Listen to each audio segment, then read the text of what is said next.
from the Mixed Metal Arts community. I am the Vogue Centrist, and this is Mixed Metal Arts Chats, and you get to hear all my phone noises in the background. Anyway, it's just me and our resident pot-smoking hippie, Andrew Meitzer. Yep. Hi, everyone. And today, we're going to talk about one of my interests. It's not something I actively do, but I'm always interested in talking about it, is writing. And good that we have a writer on here with us, someone who actually writes things, Yep. Andrew Meitzer. Yep. I love writing. Now, what got you into writing? Mm, well, it was uh it was one of those things that I always was kind of good at school, even though I never really tried very hard in school. And I just sort of started thinking about trying to do it just for fun when when I was an adult, I guess maybe in my early 20s or so, and I was thinking about trying it, and then I just figured, I should just try it. So I started writing a novel, and then I I ended up writing a whole novel and editing the whole thing like 4 times, and now I've finally been working on my final edit and releasing it on my blog and reading the chapters on my YouTube channel. And then I got into writing short stories and poems for contests around that time too, and I've been doing that ever since. And then I started writing blogs too. So, and it's lots of fun. Well, have you ever considered self-publishing on Amazon? You said you have an almost complete novel. Yeah, I was planning on actually doing that once I'm finished publishing all the chapters of my novel, yeah. Now, do you have like an editor that looks over this, or are you just trying to do it yourself? Well, I basically just do it myself, and then sometimes I also read chapters to my mom too, and she gives me editing suggestions. She used to be an editor for her school paper like a long time ago too. Oh, cool. Yeah. Yeah, I'd say it's probably a good idea to have other eyes on it because I Yeah. know how it is when you get lost in your own projects. That's something that happens to me with game design. And certainly getting a fresh set of eyes on something you're working on and getting a nice critique that you sometimes get so much in the zone that you're oblivious to some of the more obvious mistakes that you might be making when you're in the creative process. So Yeah. oftentimes it's a really good idea to get somebody who has a fresh set of eyes that could take a look at it and Yeah. give you like some really good criticism about what you're doing. Yeah, yeah, definitely. Like sometimes even if I've edited a chapter like 2 or 3 times or something like that, there's things that I miss, or like awkward wording that I can fix or something like that. Or especially way back when I started writing, my my writing style wasn't as good as it is today. Like I wasn't as good of a writer when I first started out. I was super long-winded and verbose and tried to communicate everything in a technical way, like I was writing a scientific paper or something like that. Like I was there's this there's this one there's this one passage that I wrote in my novel where it was just describing this guy knocking on a door, and it said and I said something like his hev his heavy fist thumped loudly on the hard wooden surface that used to be white, but now the paint had peeled and it was turning gray. Yeah, that's a little bit awkward. Yeah. There's probably a much better way to word that with that amount of technical specificity Yeah. regarding what it looks like. Yeah. But yeah, Are there any writers that you're really impressed by that you kind of have an influence on your own writing?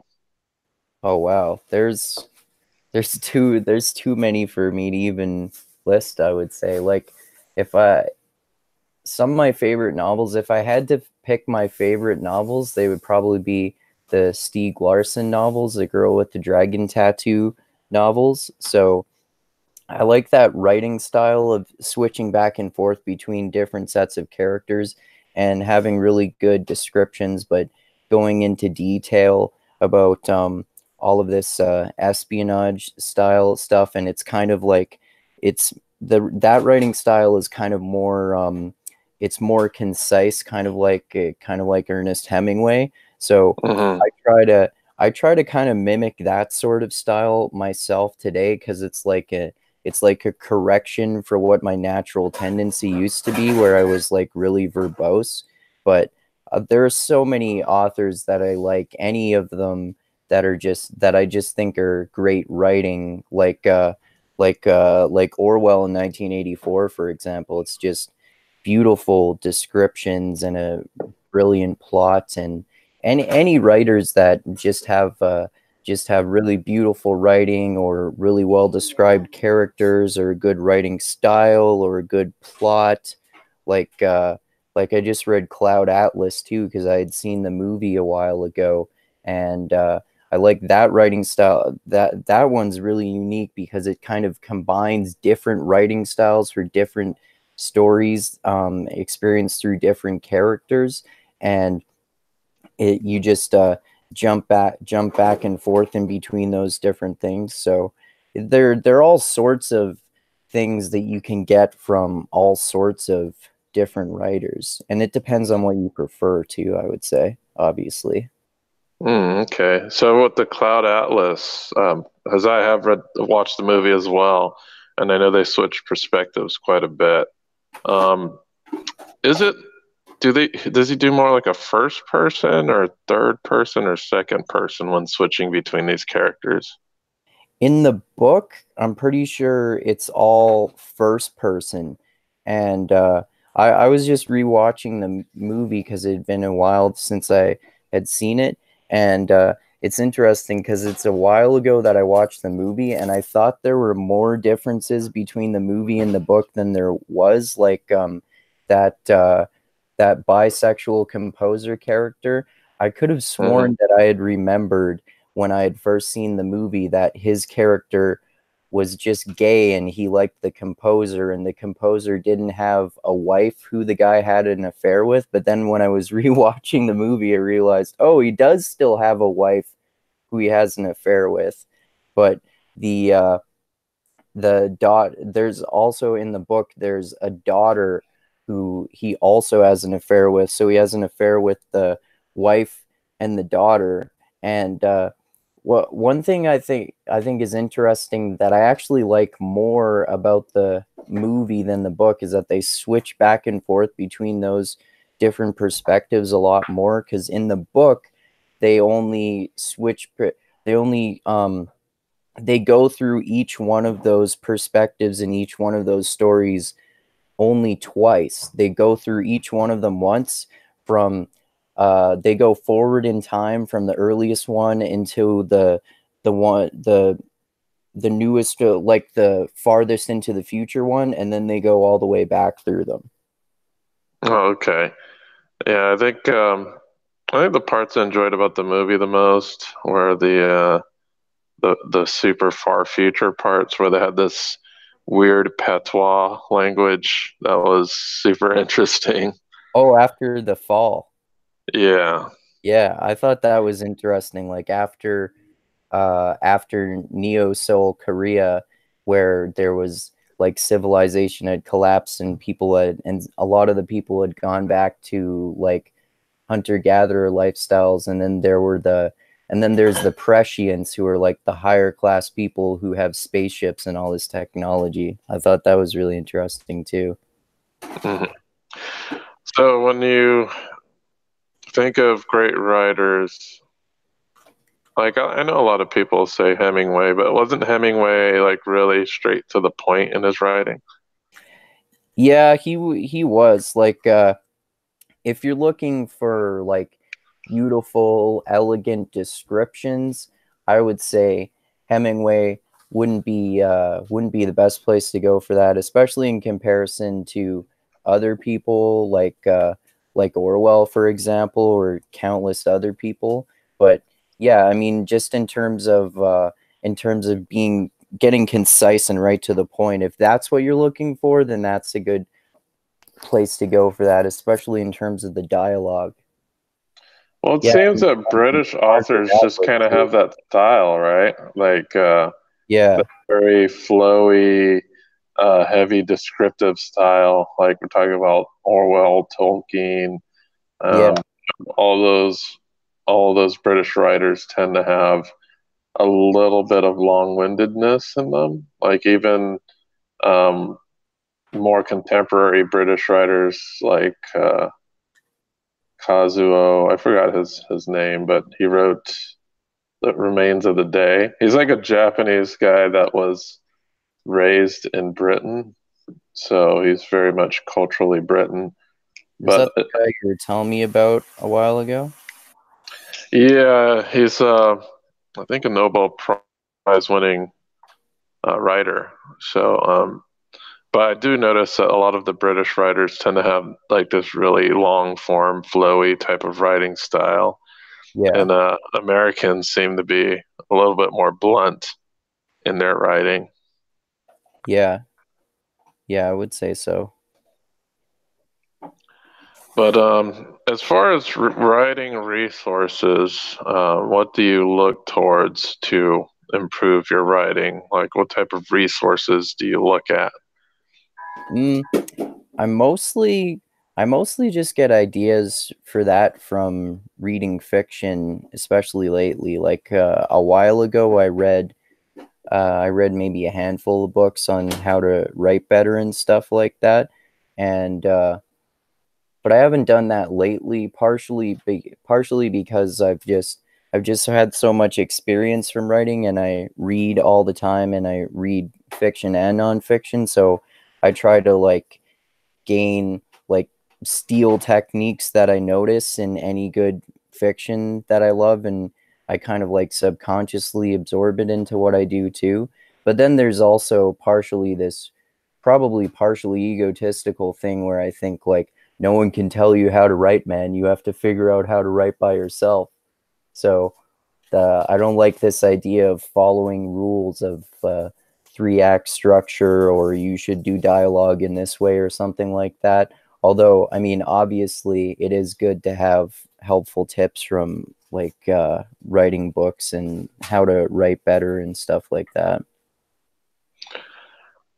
So, when you begin a story, like when you're beginning this novel, did you already have the like the beginning and end in mind, or an outline of the entire book, or did you just kind of uh, like just thought of things as you went along? Well, I basically just kind of thought of things as I went along. That's usually what I normally do. I kind of just go with the flow. But one thing that I noticed that's different from writing a novel um, in comparison to writing short stories is that especially if you're writing something with a complex plot where it's hard to keep track of what's happening. I kind of learned the hard way, or like maybe halfway through my novel or so when I was writing the first draft, that even if I go with the flow with the story, I should kind of have an outline of just what has happened and what the characters are doing in each chapter so I can keep track of what's going on as I go along, cuz mostly mostly I just started doing that because sometimes I notice, oh shit, I totally forgot to include that character who's supposed to be with this group of characters or something like that. So I think it's good Mm. to outline just to remember what's going on so you can include all the characters. Um, especially even if you are just like going with the flow or something, because especially with people who write like novels with more complex plots and characters than I do, like the Game of Thrones or Song of Ice and Fire books or something like that. I cannot imagine how George R. R. Martin could do that without some sort of outline. Yeah, usually those epic fantasies are probably not just written as they went along. They probably did have a pretty complex outline. And a lot of those fictional worlds, they often create the fictional world first before they even start working on the storyline. Oh, really? Yeah, like I'm pretty sure that George R. R. Martin and Robert Jordan had pretty much, and Tolkien had pretty much fleshed out their fictional worlds before they started their first novels. A lot of it is easy to see. Like if you're going from Tolkien, he had extensive notes about his fictional world and even a history for it. Yeah. Same goes with Robert Jordan, and as well as George R. R. Martin also had his because he published the book that is the history of Westeros. Right. And when you're reading the book, they're always alluding to past events that were pretty far back in history, and all of those events, were thought of before they even started writing these books. Yeah. And that's probably, if you're creating like an epic fantasy world, it's almost a requirement that you build the world first, and then you create your characters and tell your story. But I'm pretty sure a lot of that happens in tandem as well. I don't think the world becomes set in stone and then they go off and write a story. I think some of that can also change along the journey from getting to the end of a book series. Yeah, yeah, that's a good way of describing it. I bet that's probably pretty common. Like even if you have a really detailed outline, you probably want to follow the story as a writer wherever it goes. But I think, like you were saying, it probably is really helpful to have that idea of what the world is like fully fleshed out in your mind and to have like notes to reference to as you're going along with the story. That's probably true, I would say. Yeah, and specifically with Robert Jordan, he spent 10 years creating the world before he even wrote his first book. Oh, wow, really? Yeah, so that's why they basically call him the master of foreshadowing. Oh, yeah.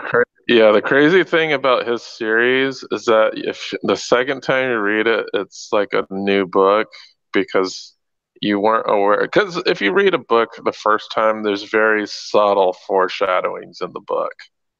Like they're extremely subtle, and you would not catch that in your first read.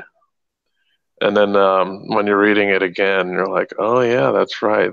All of the events are heavily foreshadowed, but you don't really get that because this foreshadowing is so subtle. Oh, okay. Yeah, I bet And there's like like he foreshadows events in the first book that happen in the last book. oh, wow. Yeah, I definitely I definitely didn't notice those the first time I read it then. Yeah, you won't because you don't know what happens yet. So you won't notice until you read it again. It's like, oh wow, a lot of what's being said here, right in this first book, is pretty much foreshadowing books far later in the series. Oh, okay. Yeah, I bet that it would be a really interesting thing to notice about reading those books a second time, like you were saying.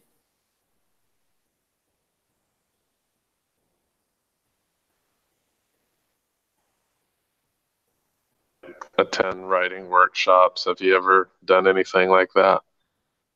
No, I haven't. People have suggested that to me before, but I never have.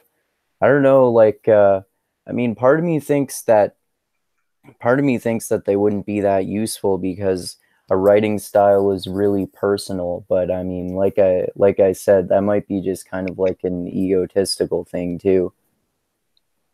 I just don't Yeah, like I get it. I I get don't what like you the mean. idea of following rules when it comes to creating art, because I think that there shouldn't be rules when you're creating art. Yeah, I know what you mean. Like, if there's definitely a spectrum. There are the authors that are successful, and there's some successful things that they employ in their styles of writing.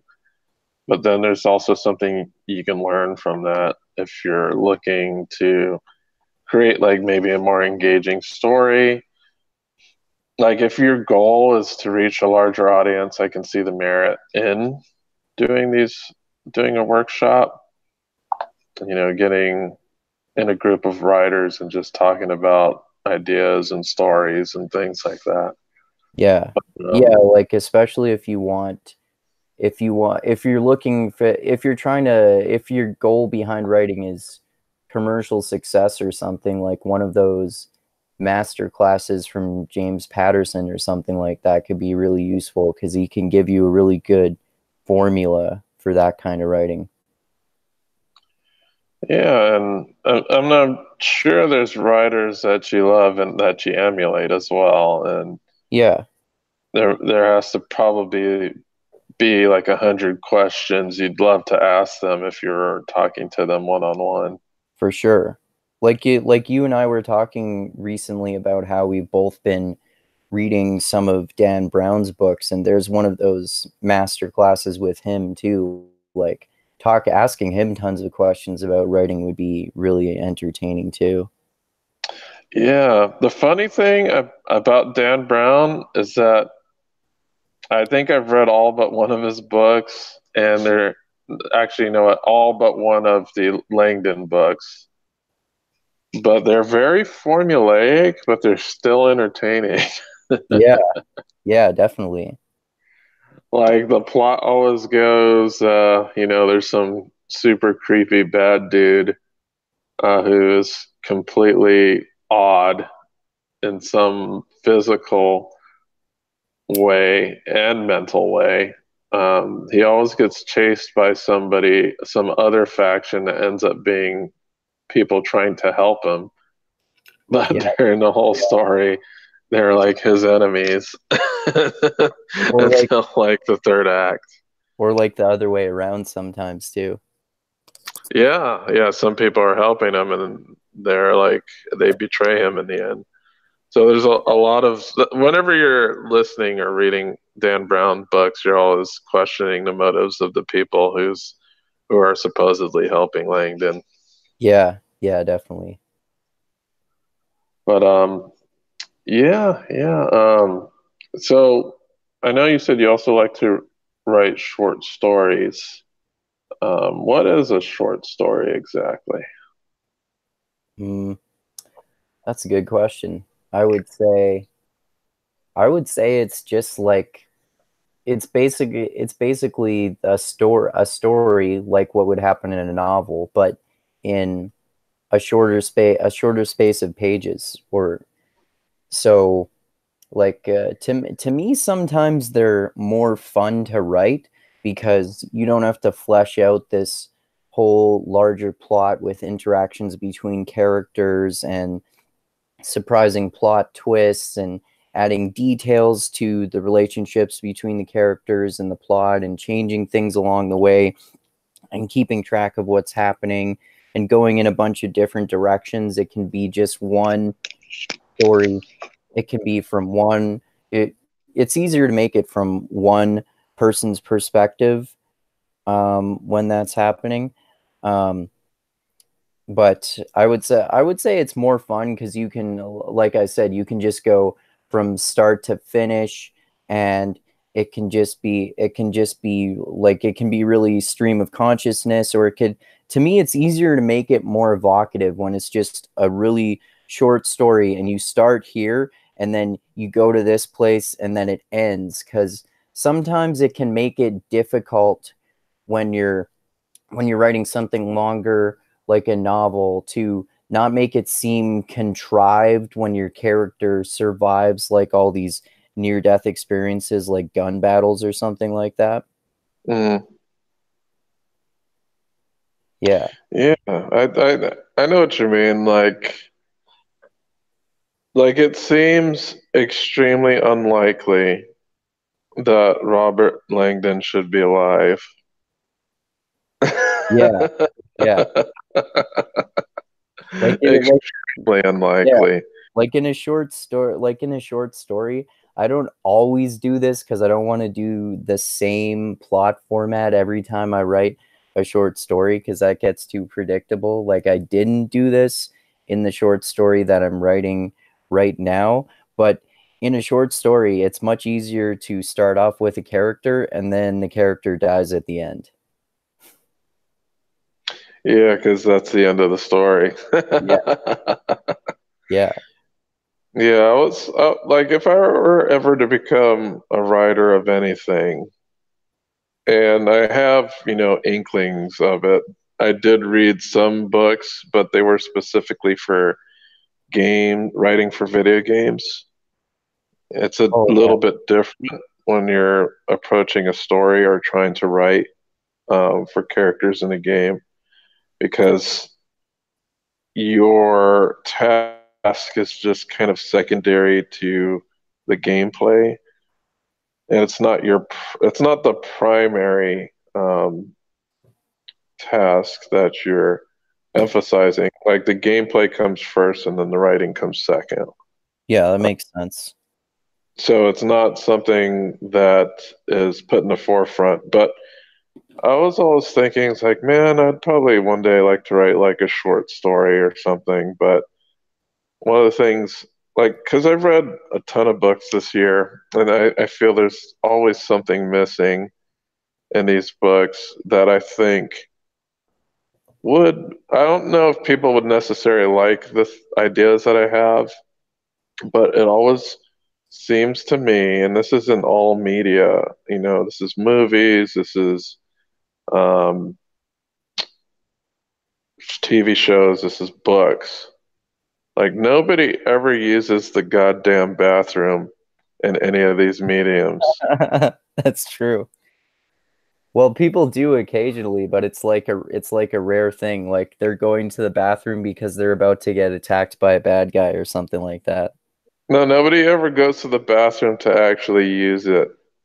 Yeah. And I think that this is something we do every day. Like everything, most things that humans do are written in literature, except for that. And this is something we do daily. And I find this quite odd that this is not something that has been written about or at least included in the story. And I don't mean like a story based off of using the bathroom. Like nobody talks about, okay, main character goes to the bathroom and then they go through their flip phone and they see like a news story or something that simple. Yet it's something we do. Most people do. Most people go to the bathroom with their cell phone and find out some shocking news. Yeah. Well, I just find that quite odd that the bathroom is Yeah. poorly avoided in literature and media. Just like regular behavior that people have to do in everyday life, the those are not often, well, like we don't often witness those in fiction of most kinds, I would say, like going to the bath. Like it seems like characters, they never, or at least extremely rarely, have to go to the bathroom or eat or sleep, or if it's like a superhero movie or something, they can be in amazing shape without ever working out, seemingly. Well, that's what I think is amazing about. I know it's going to talk about Wheel of Time. Even in Wheel of Time, the characters eat and sleep. Yeah, that's true. They don't go to the bathroom, but they do eat and sleep. And food is something that Robert Jordan does describe at times. Yep. And I notice that in fantasy, they typically do like to describe food. Not so much like I've been reading like other books, typically they do not describe food, but I don't know what it is about fantasy novels where they like to describe what they're eating. Yeah, that does seem more common in fantasy novels. I'm not sure why. like like that happens in the Game of Thrones books too, and most other fantasy novels that I can think of, like Lord of the Rings. Well, I think one of the things maybe it's because in a fantasy novel, and especially a novel in a scope in which they're creating a reality that is similar to ours, but not historically accurate. When you're creating cultures, food is often one of the describing and closely matched characteristics of a culture. So, in Yeah, these fantasy novels, when you're describing these other cultures, they're dropping in, all these descriptive factors like the type of clothing they wear, their social graces, and how they deal with each other, and their food. These are the three main things that they kind of tackle in fantasy novels to yeah. create distinct cultures. I think that's something that for the same some of the same reasons you were just mentioning there, how often they take place in fictional worlds, but they don't have the same characteristics as their own, so you have to describe what it's like to live in that world. It seems to me like that's common in science fiction too, like in Isaac Asimov's novels, for example, like his Foundation series and his Robot series, like the I, Robot one, that series. They don't go into extreme detail of it, but they describe like what the food is like, or like what eating is like in this science fiction world. And in that book, Stranger in a Strange Land by Robert Heinlein, and a lot of his novels too, and other many other science fiction stories, like in Altered Carbon too. Did you check out Altered Carbon, the book? No, I still haven't read the book yet, but I was just thinking of the show. But that is on my short list that is increasingly longer all the time. It's very good. The sex scenes are extremely pornographic. Yeah, I remember you telling me that. You'll see what I mean when you get into it. But I was like, Jesus Christ, I'm basically reading a porno here. I I was remember like, okay, I really didn't need that, but it is what it is. I remember when I was a kid, my my parents like made my brother and I have to basically obey the rating limits on video games and movies. So like I couldn't watch a 14A movie or a PG-13 movie until I was that age, and I had to wait until I was 18 to watch, well, not all, there were many exceptions, but most like R-rated movies. But they never put limits on what books we were allowed to read. So since I could read any books I wanted to, when I was like 9 or so, I think I was in like grade 3 or 4, or maybe grade, no, I was in grade 4 or 5 or 6, because I remember one of my friends was when was in all three of those grades. But I read this series called the Earth's Children series, and it's about this story from the perspective of a girl who is growing up in Paleolithic times. So it's kind of historical fiction, but especially in all of the books after the first one, she's an adult, and in every single one of those books, there's explicit sex scenes with her having sex with one or more men. And I remember, like, as a kid, because it was too early for me to get turned on by this, I was just like fascinated by what was happening. I was like, this is interesting. I don't know anything about this. So I remember that was the benefit of being allowed to read any book I wanted to when I was a kid. Well, how long did that rating thing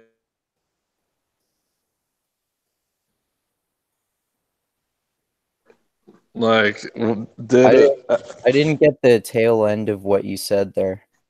Oh, okay. How long did the movie rating thing actually hold? Did you actually have to wait till you were 17 to watch Well, our movie?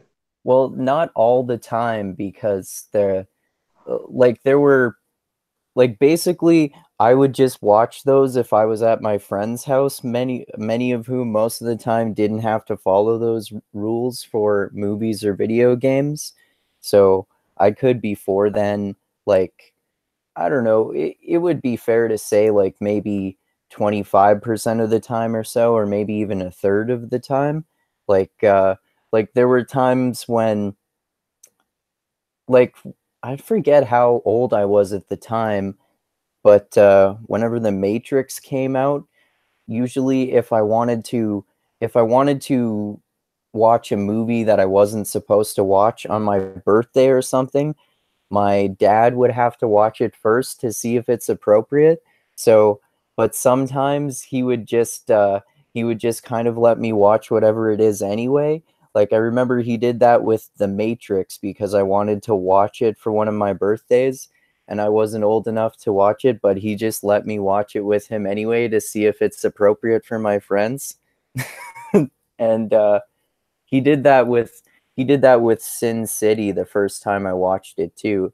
I think I forget how old I was, like maybe 12 or 13 or something, and I watched it in the hotel room with my dad when we were at my cousin's wedding and I didn't want to stay for the reception. So he just let me watch that even though he knew my mom wouldn't have been pleased with that.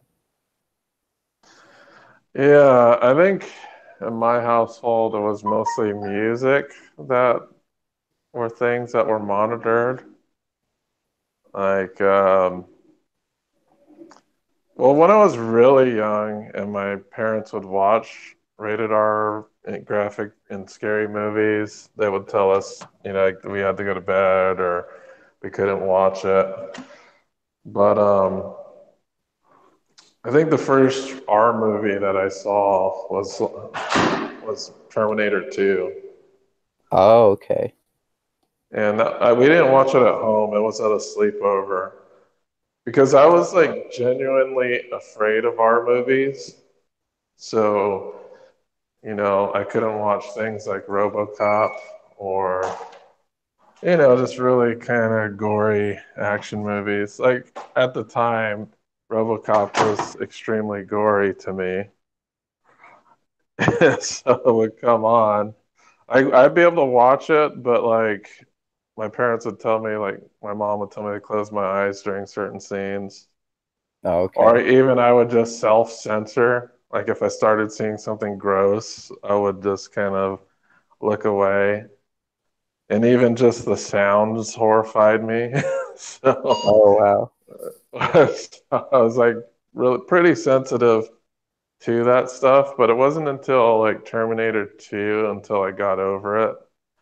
I Okay. sat and forced myself to like watch stuff. Like I think You the thing I had the desensitized hardest time. yourself. Yeah, the thing I had the hardest time with in Terminator 2 was just like when he goes and shows Dyson that he's a cyborg, and he does that by pretty much chopping off all the flesh off of his hand. Yeah, he cuts the like rubber covering on his arm that looks like skin off of his metal arm and it bleeds like it's a real arm, right? Yeah, I was like, okay, this stuff looks fake enough that it doesn't, shock me. Like it's like I think about, okay, what I'm watching is just some makeup and some smoke and mirrors to make it look really gross. And yeah, that's when I got over it. But yeah, it's because there's definitely writing styles, right? And there are no ratings on books. Exactly, which is awesome. It is, but it's also shocking when you don't know what you're getting into. like Yeah. Altered Like Carbon, for yeah. instance. Yeah.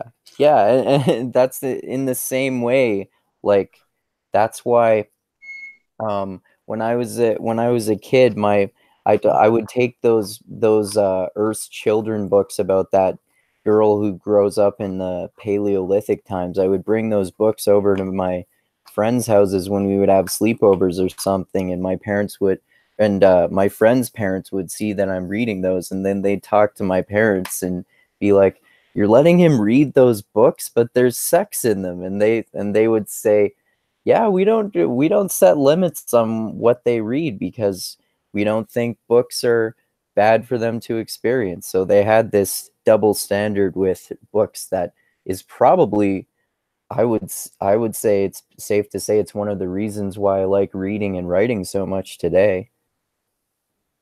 Yeah, the double standard in my house was with gangster rap. That's a funny I double had to, standard. yeah, I had to listen to that like on the sly because Okay. if it was heard, um, I just get like a lecture about it. Like what kind of gangster rap was there when you were that age? Well, this is in middle school, so we're talking about like Dr. Dre, Snoop Dogg, Ice Cube, Oh, okay. Yeah, I you know all know, those. that style of rap that was very popular in that time in the early 90s.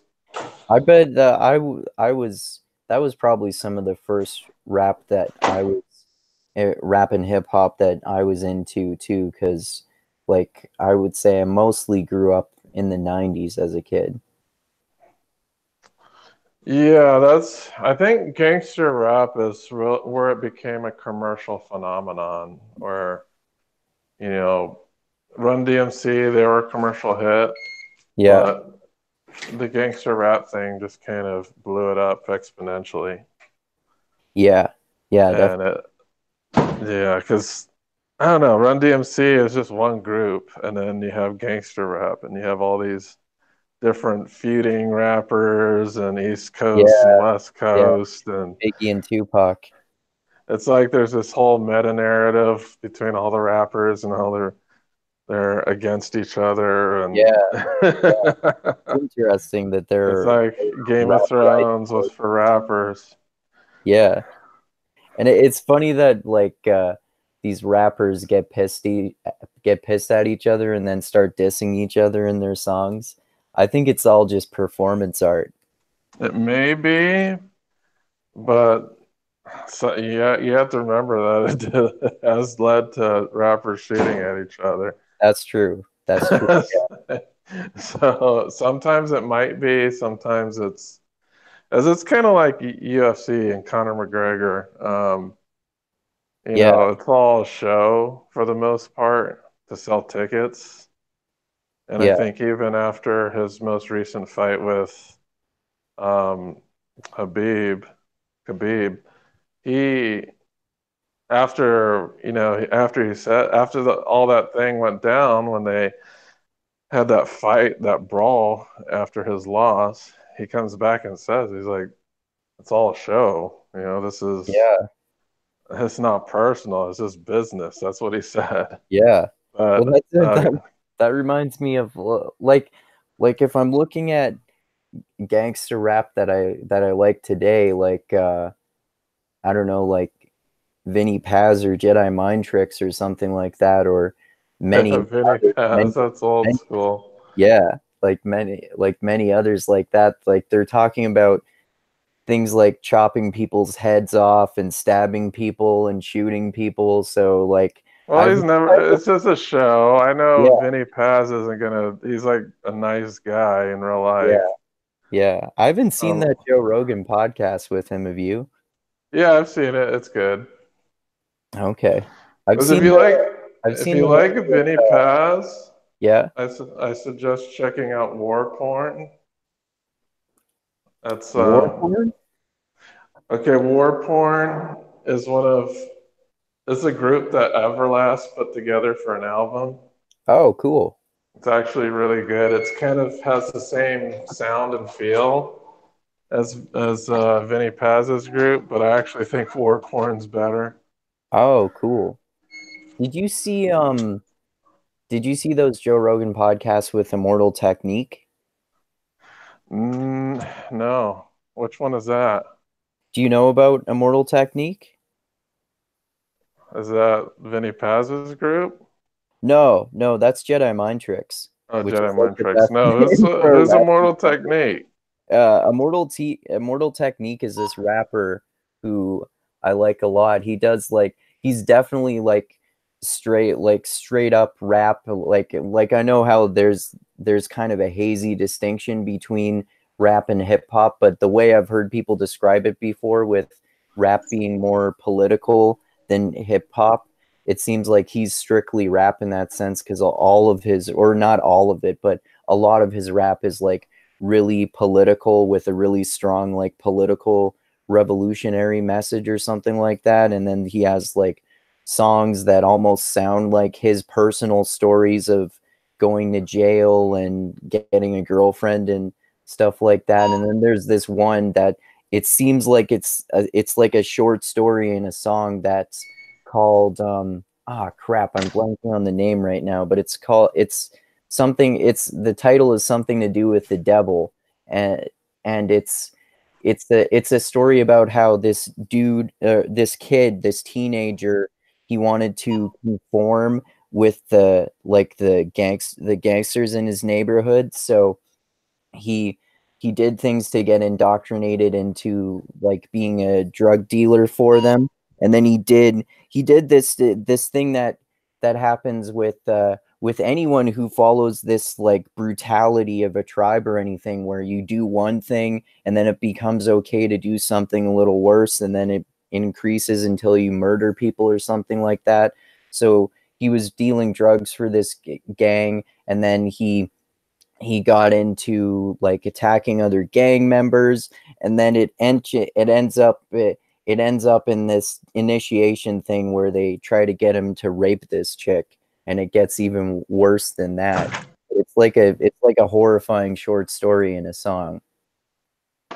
Yeah, some of my favorite rappers now are those who tell the short cultural stories that are more than just aggrandizements of lifestyle. Yeah, and I like Um, both of those too.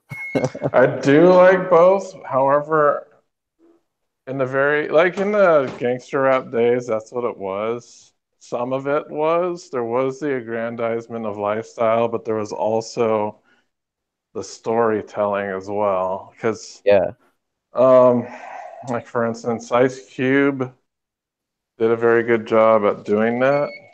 I think one of his hits was "Today Was a Good Day." I don't know if you remember that one, but it was vaguely. just, yeah, it was just basically him rapping about daily activities. It wasn't really about, you know, the glorification of slanging drugs and banging hoes. Right, It right. was like a description of kind of like a lifestyle, the pros and cons of it.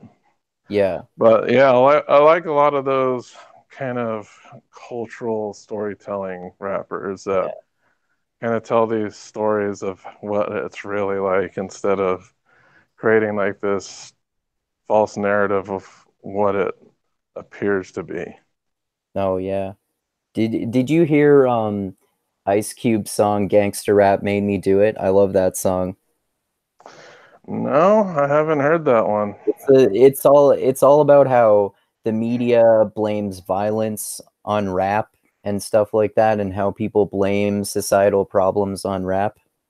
And it starts off with this with this fake scene where it's this guy in this futuristic, like really like stereotypical Stalinist communist future or something, and this teacher is pontificating to students, and he said he said that um, before gentrification, the ghetto was filled with unicorns and bunny rabbits.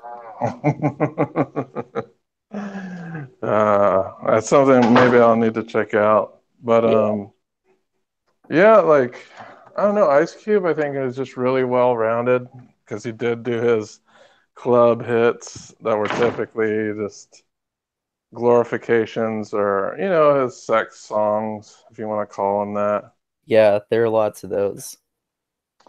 Like, what was it? You could do it, put your back into it. Oh yeah, yeah, yeah, But those are meant really to sell records. yeah, It's the other gems are on there as well. But I yeah. think that's the thing about Snoop Dogg and most G-Funk rappers are just it was all glorification and no like inner contemplation And about the daily life. Snoop Dogg can rap about anything and make it sound cool. I used to joke about how he could uh, he could write a rap song that goes something like, "Yeah, I'm driving my kids to school in my minivan with my 20-inch rims." Well, yeah, he can certainly do that. Another person that could do that is probably Method Man. Oh He yeah, could pretty much rap about anything. yeah. And, because like one of the most ridiculous songs I like from Method Man is it's actually a feature with Fred Durst. Oh really? I'm not sure if I've heard that one. Um, damn, I forgot the I name of used, it. It's I actually used, really hard to find that one on YouTube because it gets oh, censored okay. everywhere. I used to love Limp Bizkit though. I was okay with Limp Bizkit. I wasn't like a huge fan, but I tolerated it. I wasn't in love with it, but if they were on, I didn't switch the radio Yeah. station or anything. I think I mostly got into them because my friend was really into them and I was like 12 and impressionable. So I was just like, oh, this like yelling angry shit mixed in with rap kind of sounds. That sounds awesome. Well, I appreciated the fresh take. Um, I, it was very popular in high school, so Yeah. I heard it all the time. But Yeah. I did like his verse though when he did the the collaboration with Method Man. That's like one of my favorite Fred Durst performances. Was it a rap verse? Yeah, it was just a rap song, but Fred Durst was in it. Oh, okay. As Yeah. well as Fred Durst and Method Man. Oh, okay. That's They did a cool. collaboration. I Um, recommend it. what's it called? Oh man, I forget the name, but I don't remember. I'll send you a link or I'll look it up once I get to the Oh, okay. desk. I remember the name of that song by Immortal Technique that I was telling you about, by the way. It's called Dance with the Devil. It's like a 9 minute long song. It's really like horrifying and interesting, I think. Wow, 9 minutes is so long. Yeah, I know. I know. But like I said, it's like a story. It's like him telling a story in rap form. I would say, oh no, this is gonna sound stupid. There's this one song that DMX does that is almost like the Hemingway of rap Oh, yeah. because it's extremely to the point. What is it? Is it like X gonna give it to you? No, Is no, it? no, no, because it's one of his story songs, but Oh, okay. it's Okay. but it's like not. It's weird because he just says nouns over and over again, he's but when he does it, he's telling a story that's you can obviously follow it. Oh, okay. Yeah, it's called a Who We Be. Oh, yeah, I've heard that one. Yeah, it's the one that's like dun it, dun it, dun it, dun it, Yeah. dun it. So he just rattles off. He does say some phrases, but it's mostly like him rattling off nouns that kind of have an association that you can follow. Oh, okay. I love how we started talking about rap. This is fun. I know. What are we doing? We're supposed to be talking about writing, and we're Well, talking about rappers. it is a form of writing. It is. It certainly is a form of writing, but anyway, let's get back to I just wanted writing. to say, I just wanted to say something about one more rapper. I'm not sure if you, oh yeah, I've talked to you about him before. That Canadian rapper, Classified. He has this series of songs on one of his albums that he called CYOA, which is meant to be an acronym for Choose Your Own Adventure, like those Choose Your Own Adventure books. And he arranges them in such a way that it's basically just him rapping about him living his everyday experience, and like whether he'll go skateboarding with his friends or whether he'll go to the mall or something like that. And he does such a good job of it, and he has like other rappers rapping on the same songs, that it's so interesting because you can listen to this one song, and then at the end it gives you a choice between what song you're going to listen to next, based on what decision you want him as the character to make, just like a choose your own adventure novel. So you choose the song based off of what you want to hear next because there's some type of divergent path in the rap, and you kind of choose what the next thing is. Yeah, Oh, that's an interesting take on things. yeah, yeah. I thought it's interesting. I always like to listen to all of the like different narratives that you can choose within those songs. Yeah, it seems like in the mainstream, I don't know, I don't listen to mainstream hip hop. They kind of lost that art of storytelling. Now it's just, people mumbling and making incoherent associations. And the stereotypical hip hop stuff too, like I was listening to a Fort Minor song yesterday with that guy Mike Shinoda from Linkin Park, and it's called Cigarettes, and he's using cigarettes as an analogy for his addiction to listening to rap music, and like one of the phrases he uses is just sucking up that guns, drugs, and misogyny. And I think that's really accurate about like flashing about how you're rich and violent and lots of chicks are interested in you, and you do lots of drugs. Yeah, I guess what the new rappers are all about those weird pharmaceutical antidepressants. you know, they Are can. they? Oh, some of them are. I know there was one that died recently. Oh yeah, I heard of that one. What was that dude's name?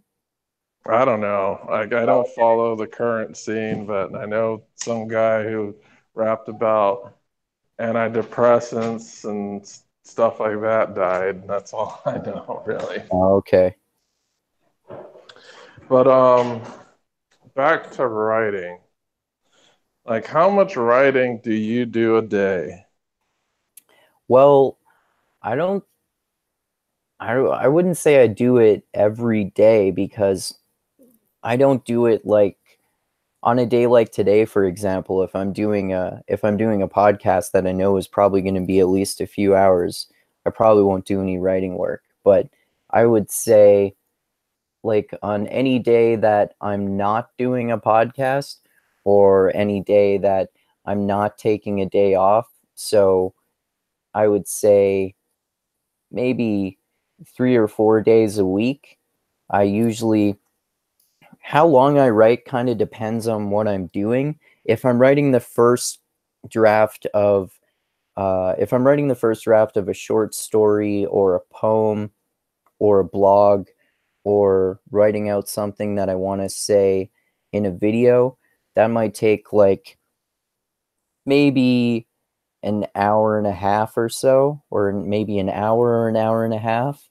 And I might take a little less time than that if I'm doing some editing or something like that, or I might take around the same amount of time if I'm editing one of my novel chapters, because I'm farther ahead in my final edit of my novel than there are the number of chapters that I've published on my blog. I'll edit a chapter of my novel, and then edit a chapter earlier on in the novel that I'll publish on my blog, and so that'll take probably like an hour or two. So I guess the much less long-winded answer to that is, I guess it usually ends up being an hour, maybe sometimes a little more than that, maybe sometimes a little less. All right, when you're crafting a Facebook response, how many drafts do you go through?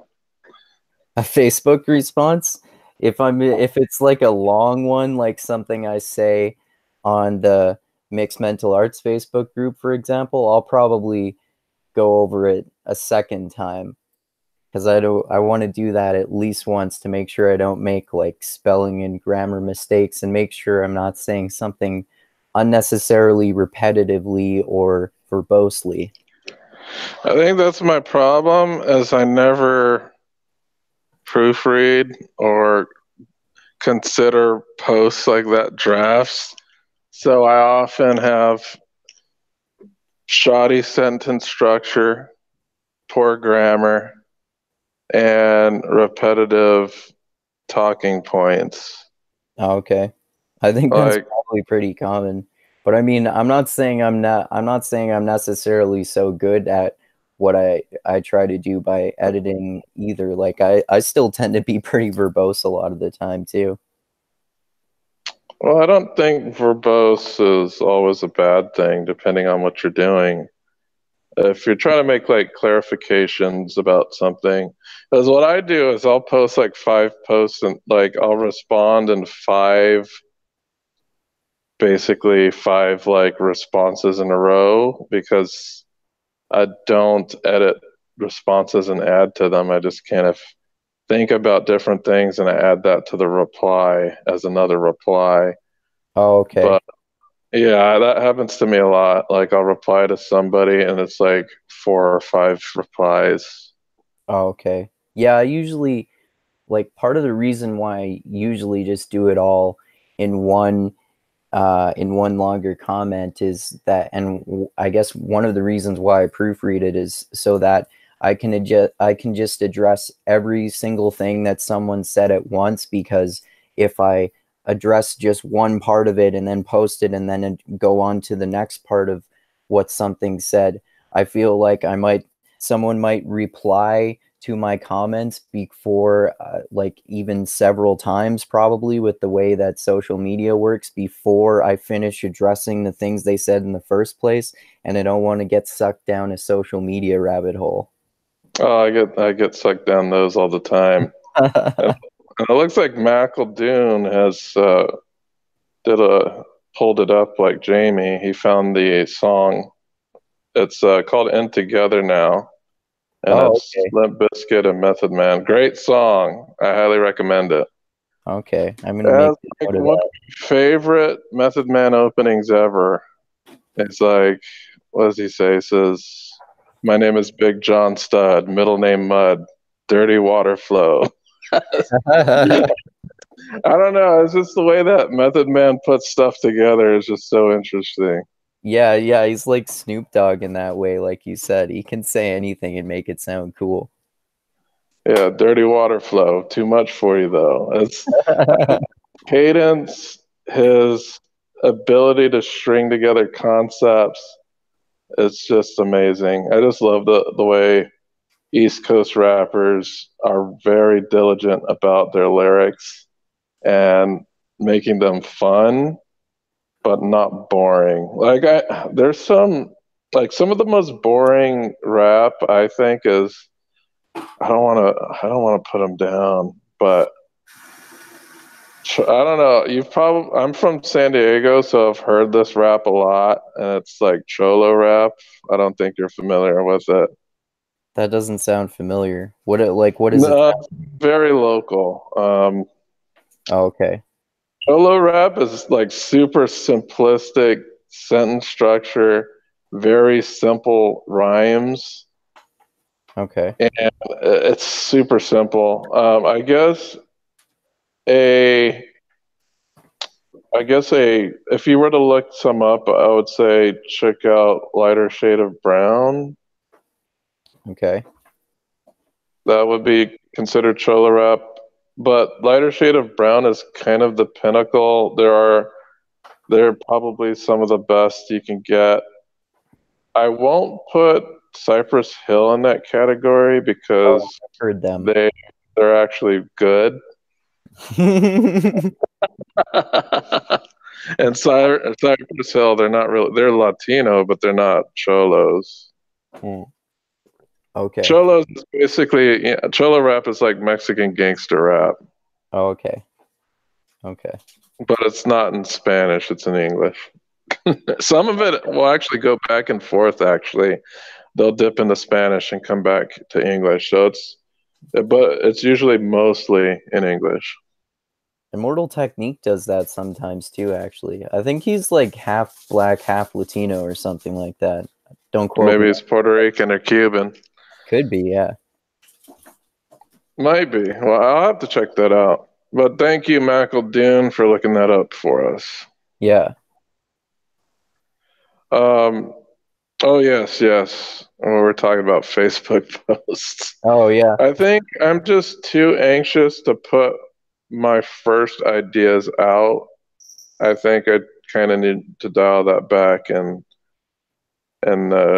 actually proofread things before I post them.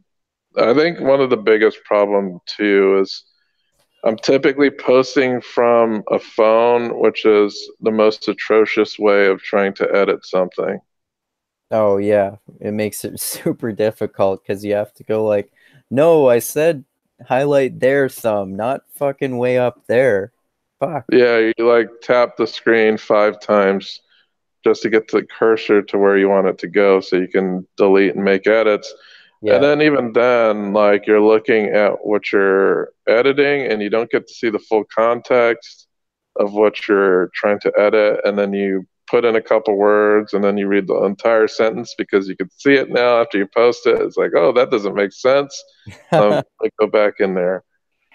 You still like to your credit though, when I see you commenting on stuff most of the time, it still seems like you use pretty decent sentence structure and grammar, and you don't misspell words that much or anything. Well, that's because you see it after it's been edited like 20 times. Oh, okay. I was saying my initial post is always horrible, and then I have to go back and edit it. Oh, okay. Like, I don't have the patience enough to, like, because what I really need to do is type out my responses in a Word document and then copy and paste them. Oh, that sounds like a lot of work. It is, but at least the first time through, it's easier to read your words in a Word document than it is in that little space that you type in a response. That's true. And then, yeah, it's just sometimes letting it sit in that Word document lets you think about it more before you're willing to copy and paste that stuff over to Facebook or Twitter or whatever you're doing. Yeah. And that's what I hate about Twitter is that you can't edit things, you can only delete them. Oh, really? Yeah, you can't edit a tweet. So sometimes I'll think of a good joke. I was like, okay, I put something up there. And I think of a better way to word it. I was like, damn it, I don't want to delete it and then repost it. Oh, okay. Because people may have already seen it. And then you're deleting it and reposting it. And it's like, whatever. I was watching I was in the Joe Rogan podcast I was watching yesterday, the newest one with Michael Malice. They were talking about how much people go down Twitter rabbit holes and how they'll spend so much time crafting a brilliant response to a tweet. So come on, man, I gotta do this brilliant takedown on this guy I'm going off with on Twitter, and then people take the time to like research these articles arguing their point and then look at studies and all these data, and people are like sometimes people are just are just randomly looking for links to support their position. And then that's probably what happens most of the time. But then some people are like fucking scholars about Twitter battles. It's kind of funny. I get that because I do that all the time on Facebook. Like, but I actually do change my opinion based off of data. Like, sometimes I'll see, okay, my opinion isn't supported. And when I mean supported, I mean when I look to affirm something, I do not go to extremely partisan sources to do that, which is difficult because I could find partisan sources that can support just about everything. Yeah. Typically, it's probably easier to find like it's probably easier to just go for the opposite partisan angle of the way that you're thinking or something like that. I bet that's probably way easier. well, I think one of the most recent examples I have, what was it? I was responding to something, and I think it was like it was a post about the Proud Boys. Oh, okay. I don't know deliberately if you saw avoided following all of that because I know a very small amount and it seems ridiculous to me. Well, I got called out in a post. I had to respond. It was like the original post called me out. I was like, really? Do you really want to do this? So anyway, I did research, and what I wanted to find is, of course, I'd be able to find any white right wing website to bash Antifa in some way. Yeah. So I really went out of my way to find left of center sources bashing Antifa. And there was one that was right of center. But I was like, look, it's not just crazy right wing like articles. Like these are respected news sources. Like I think one of the articles was from Washington Post, which is some people say extremely left wing. And Tim Pool too. Yeah, Tim Pool was one. He's he's kind of back and forth. It really depends on what the issue is. But yeah, I think another one I picked out was the Washington Times, which is it's right of center. But I try to pick sources that aren't questionable. okay.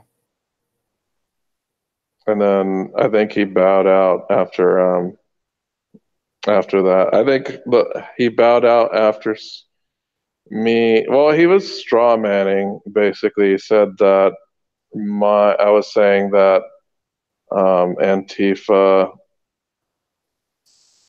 was like as bad as, or like they're comparable to Nazis or something. And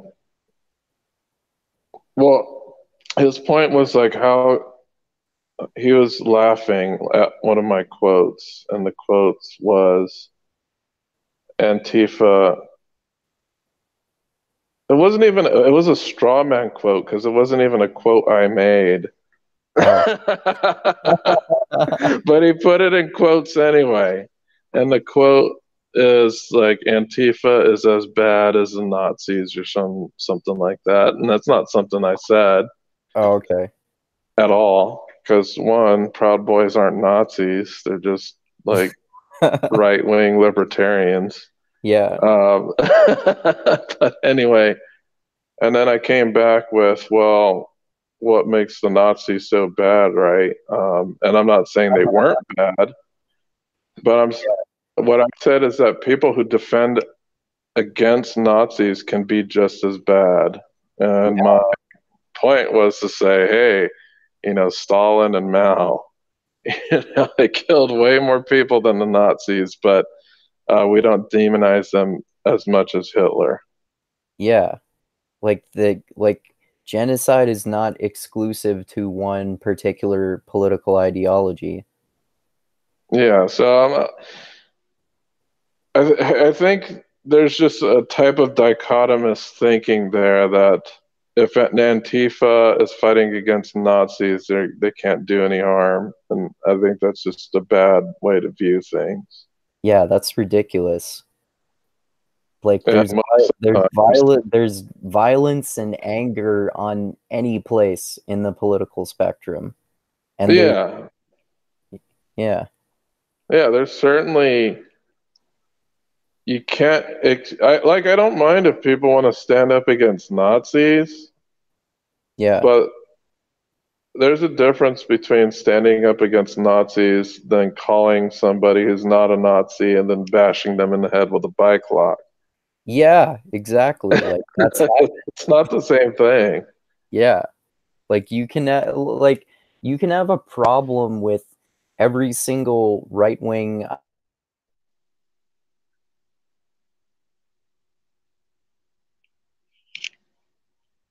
Uh-oh, I think you lost connection. You're like frozen in a very holy. You're frozen in a holy pose. Oh, You're like really? looking up to the sky. That's weird. I can see you right now. Am I still frozen? Oh no, not anymore. You're frozen for like 5 seconds. Oh, okay. What I was looking up the sky? Well, you're looking up as if you were taking on the essence of the Lord Almighty or something. Oh yeah. Yeah, I've noticed in watching videos of myself that I do that a lot. I think that's what I do when I'm thinking about what to say. So I do that a lot. You look up, or Yeah. maybe it's just a camera angle. So if your camera angle's low as it is now, then looking slightly up just makes you look like you're looking to the heavens. Yeah, it makes the glare from the light really reflect off of my face more too. All right, I don't want to talk about Antifa, but writing. And there's so many different types of writing, Yeah.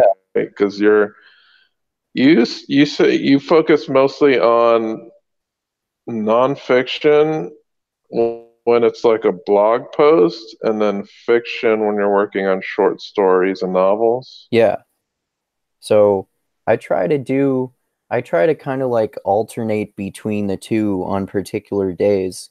Like, if I do a podcast one day, I want to do some writing the next day and vice versa, so that I don't get too attached to one. So I guess overall, I probably do more nonfiction creative work than fiction because sometimes I might do a podcast and then do some nonfiction writing the day after. But I try to always make sure that I'm getting some fiction writing in every week too, because I like to constantly be working on both different types. And what would your ultimate writing goal be to produce what type of writing? You mean like if I had to do just one in particular? Yeah, what would your ultimate goal be? Like you would want to write like a sick ass spy novel or like a crazy detective book, or what would your ultimate I would say novel be or your ultimate writing project be? I would say it would definitely be like if I got a book contract or like in any circumstances that would just allow me to write a novel. Like if I did that, and especially if I was on a timeline or something like that, I would probably just stop doing most of my other creative work, or at least maybe all of my creative work other than podcasts and other writing for a while. And if I could just focus on writing a novel, that would be my sort of ultimate project to achieve. Just like realistically, I could finish my novel much more quickly now if I wasn't doing so many other writing and other types of creative projects all the time. And I would love, and I already am planning on writing more novels after this one too, but they take they take a long time to write, especially if you're doing other stuff. But back when I was only doing writing my novel and sometimes short stories or poems before I started making YouTube videos or writing blogs or anything like that, it was really easy for me to just, especially when I was writing the first draft of my novel, that's the most fun. And I could just write for like 5 hours straight sometimes, which would be really fun because you could just get into a flow state and follow where the characters are going. So that's my favorite type of writing to do. Okay, so when we're talking about novels, are we talking about historical fiction, current contemporary fiction, Oh, well, sci-fi? Like, well, what is your lane of writing? well, my novel now, the one that I've been publishing chapters for a while now, is The Cold Darkness of the Night, which is about, it's kind of like it's kind of like suspense and crime drama, I guess, is the way I would describe it. It's kind of like, or like action crime drama or something like that. It's kind of, I try to keep a really exciting plot with a lot of twists and turns and alternate back and forth in perspectives between different sorts of characters. And it's about a guy who's trying to get back his daughter who got kidnapped, and he's working with a bunch of assassins, and they have to get into gang battles with other gang members to be able to accomplish their goals and stuff like that. And and then the novel that I've already been wanting to write for a while after I finish this one is, it's kind of more of it's more of a complex and variety, well, yeah, it's more of a variety, a varied plot in a way. It's kind of more like Cloud Atlas. It's more about like shifting from one person's perspective. I think I wrote an outline for this a while ago. It's like, it starts off with a girl in medieval times when her village gets attacked by people, and then it shifts to, I just had these like mildly slightly formed ideas, and I had this idea of shifting back and forth between her perspective and other perspectives, and the end of each chapter kind of um, kind of molds into the next chapter, and be one piece of that environment gradually becomes the piece of the environment of the next chapter, and then it would be a completely different character in a completely different environment. Like one of the characters and environments I was thinking about is a water molecule on Europa, and I was thinking about like all like a futuristic timeline with a different character, like maybe from the perspective of an AI or something, and just kind of doing something completely different from what I'm doing in my first novel.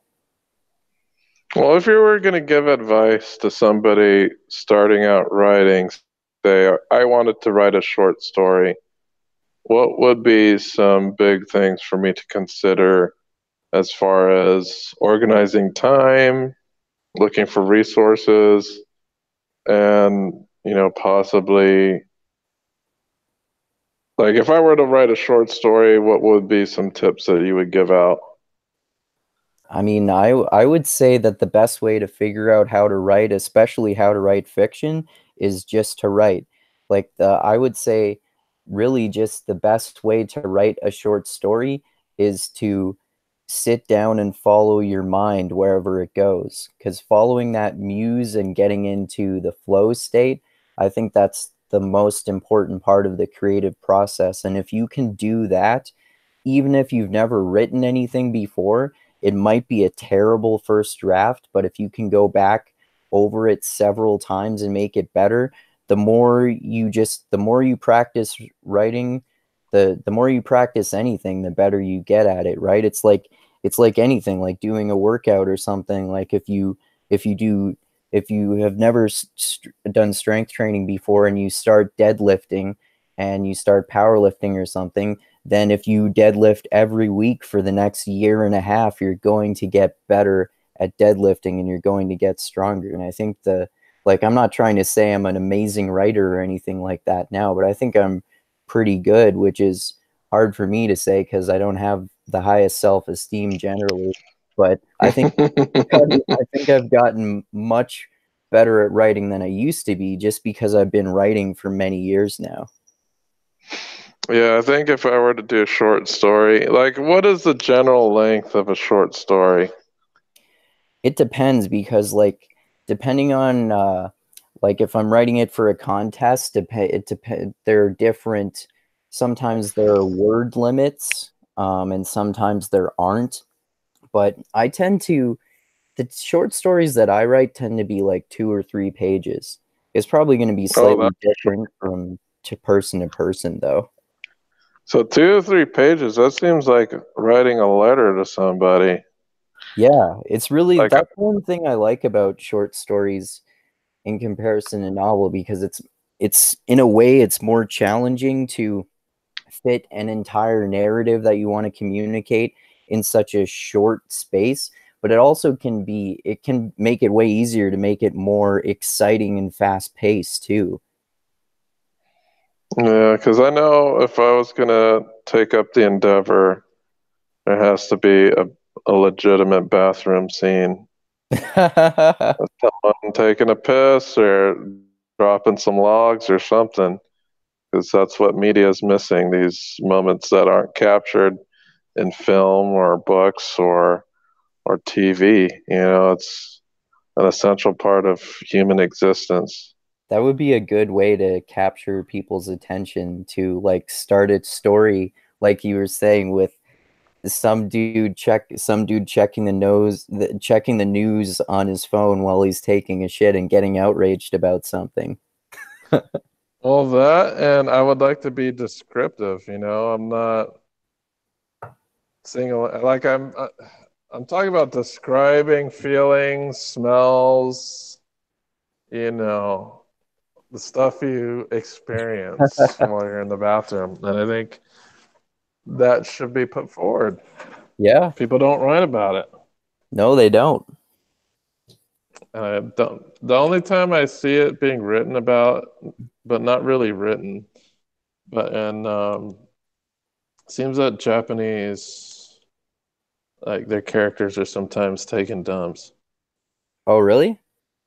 Yeah, you won't find it unusual that a character might be using the bathroom in a Japanese anime or manga or whatever. Oh, maybe it's been a while since I've seen any reasonable amount of anime. Maybe, I don't know. But usually it's like one of the joke episodes and they treat it more as a comic moment than like a serious moment that a character might be doing something while, because most of us do something. Some of us might read a book or magazine or look on Facebook or whatever. Yeah. And then, sometimes people accidentally fart in public, and that never happens in books, or it happens in movies, but only as like a comedic element. Yeah, that's true. Like if I were to do it, I would play it straight, like not as a comedic element. Oh, okay. Like maybe I can create a culture where that's part of, you know, their physical communication. Not like they just fart all the time, and farting in certain intervals denotes some type of message, but I'm just saying, like, it's not. Because I don't know if there is a culture where flatulence is not considered rude. I wouldn't be surprised if there is, since there have been so many different cultures throughout time and there are so many different places. Yeah, so I'm not trying to create something around that, but I'm trying to think of something appropriate that can be used as something not, as I think it's an interesting idea. Yeah. but, but but I have to see if I can integrate it in any type of story. Like I'm working on a game, like a video game, and I'm also trying to think of how can I integrate that into the game, Yeah. as Yeah. something that could be considered. yeah, if you want to do that, like it sounds like you have a good idea of how to do it, like making it commonplace for people to just behave that way around farting and stuff like that. Like it's not socially frowned upon or something like that. You like that would be, as long as you can make it seem convincingly realistic as if that's the way the world actually is. I think that's what would make it that's what would make it work. Mm-hmm. Yeah, but yeah, I've had thoughts about that because I thought I'm not trying to like make it a mainstream concept that everyone must follow or something like that, but I just thought it would be an interesting take on things, you know. Yeah. Yeah, it would. But so you say you work on writing like 3 days a week? Yeah, around 3 or 4 usually. Oh, okay. I have someone coming up here. Hey, how's it going? But just give me a second. Okay.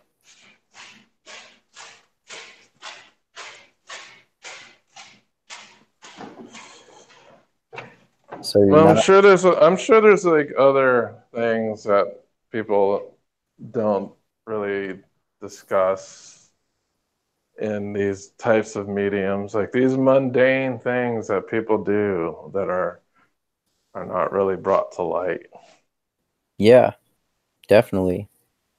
I mean, like I was saying earlier, like usually you only see scenes like that in books and in movies when it's because they have to go there because that's where they're interacting with a particular character, or they have to go there because a bad guy's about to attack them in the bathroom or something like that. Yeah, because I was even thinking about a short story that I might write. Because I don't know, it's supposed to be funny, but it's also supposed to be serious at the same time. Okay. Like it's supposed to be funny, but I'm deadpanning it, if you know what I mean. Oh, okay. Like, for instance, I was thinking about a character who's like autistic. Well, he doesn't have to be autistic, but he's extremely detail oriented. And I Okay. was thinking of a scene where, like, maybe mm, the character also can have like some type of special power too. That's kind of what I'm hinting at.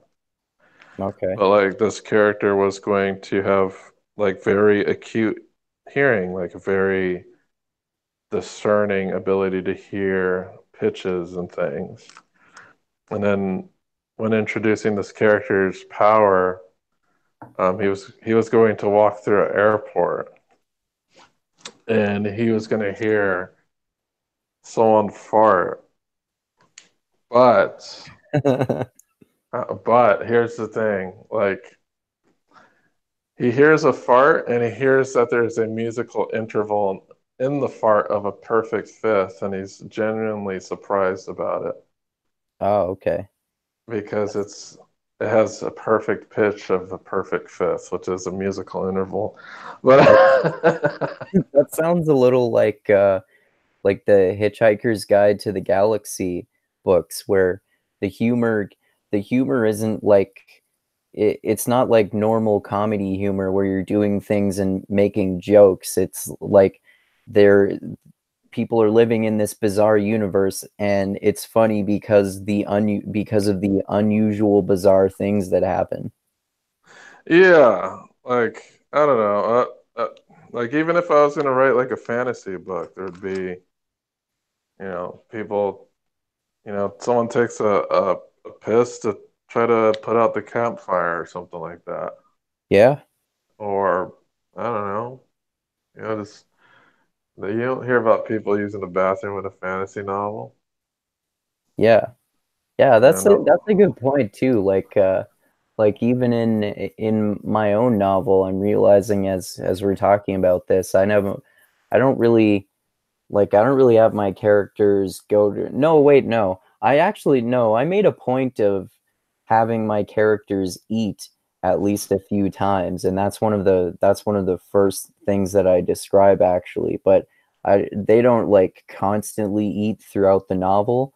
But I don't think I have my characters ever go to the bathroom or sleep or anything like that.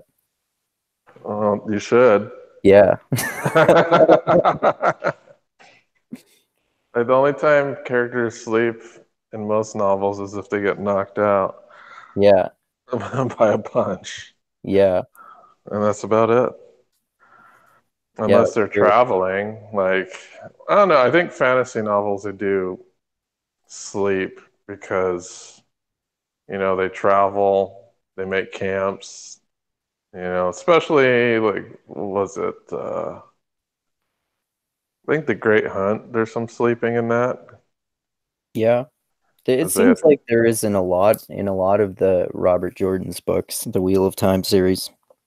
Well, because they spend a lot of time at ends. Well, Yeah. in the early books they do.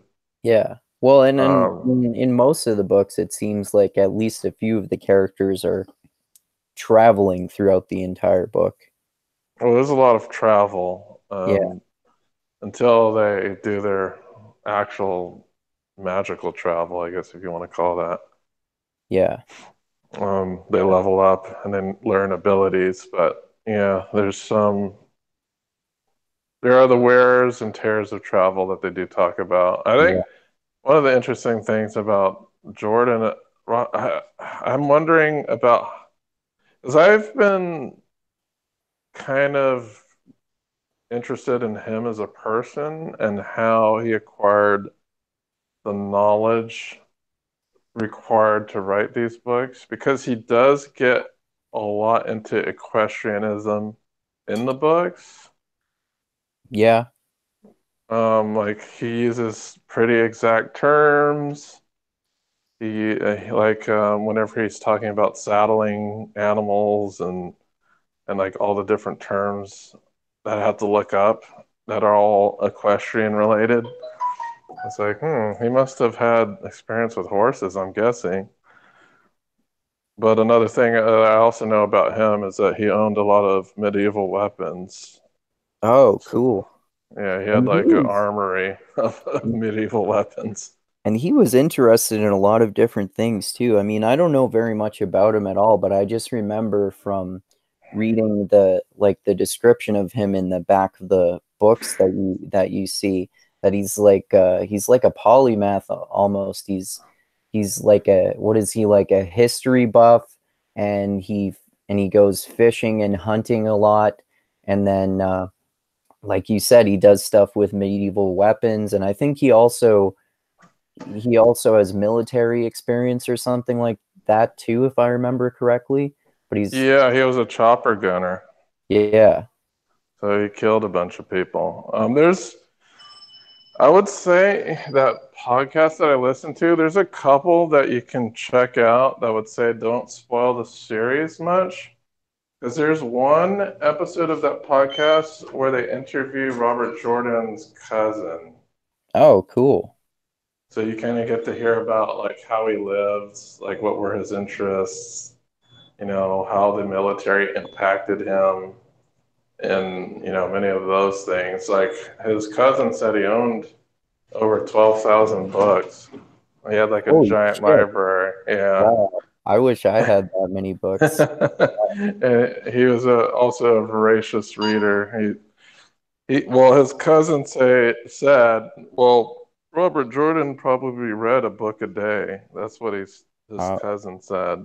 a lot of well-known people, or at least a handful that I know of people throughout history did that. Like I think Benjamin Franklin did, and I think Teddy Roosevelt did.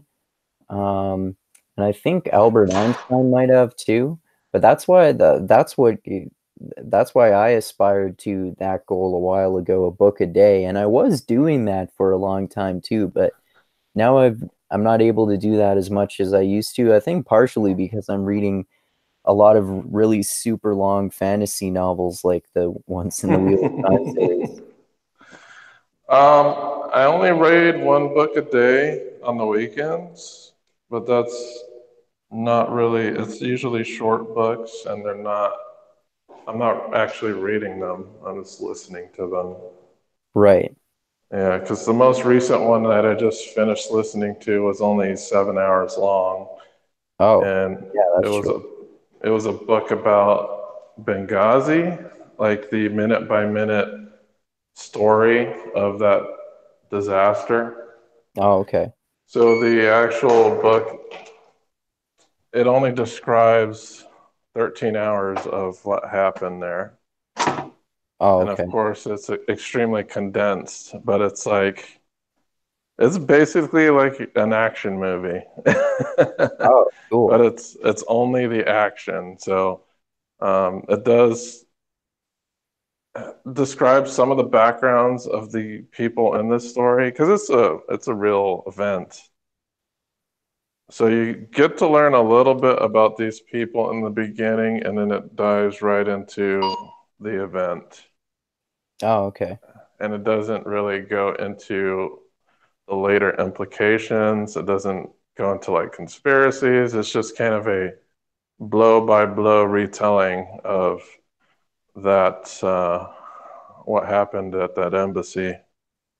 Oh, okay. But there is some setup though. So I'd say like 25% of the book is set up for the event, and then there's the event, and then there's an epilogue, which is probably like a very small amount of the book, like five. It's only 20 minutes, the epilogue. So um, it's like a interesting book that just really sucks you in because it's basically the book is like a long action scene. That's pretty cool. Oh, we were talking about the Wheel of Time series. I started reading, actually I probably read about two-thirds of it now. I started reading Knife of Dreams, which is the 11th book in the Wheel of Time series. Damn, Yeah. I'm number 11. I'm You're on, more than halfway done. yeah, closer to done, close to done, yeah. Like I only have three more books after this. But yeah, Yeah, so you I like started the that one. Sanderson books. Yeah. I like this one a lot. I like how it starts off with a sword fight and there are more magic battles and people attacking villagers and stealing horses, and it's really interesting. Yeah, the world starts to unravel and it just becomes extremely chaotic towards the end of the series. Um, you said it starts with a sword fight. Which sword fight? We're talking about the White Cloaks. Sorry, what? Which sword fight does it start off with? Um, I don't I don't remember I don't remember the characters' names, but it's this guy. I don't think they're I don't remember what happens that much with them in the rest of the novel. It might be kind of that thing that George R. R. Martin does sometimes, where he'll start off a novel with like two characters and one of them dies. It seems like it might have been kind of like that, but it was a sword fight where this guy with less experience with sword fighting, but who is really good at it and knows how to do it, gets into a fight with a sword master.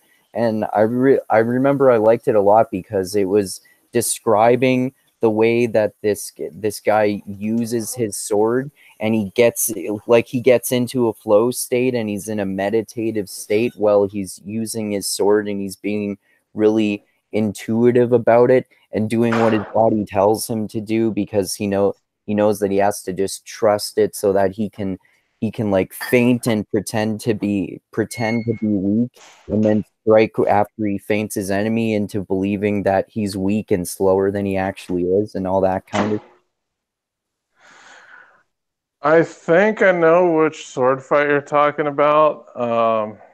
If I'm correct, this is the sword fight between Galad and Valda. That does sound familiar. Yeah, I think Galad was one of them. Yeah, Galad becomes a white coat cloak, and then he challenges Valda. and Volda is a sword master, and yeah, he beats him. I remember that because that's one of the few swordmaster fights because there's not a whole bunch of them. No. Like, Yeah, yeah, that's true. yes, Rand is a swordmaster, but I'm talking about when the character, the protagonist, is going up against a swordmaster Yeah, who yeah, had. definitely. Yeah, because one of my favorite fights in that series is when Matt takes on Galad and Gawain with a staff and beats them the hell up. Yeah.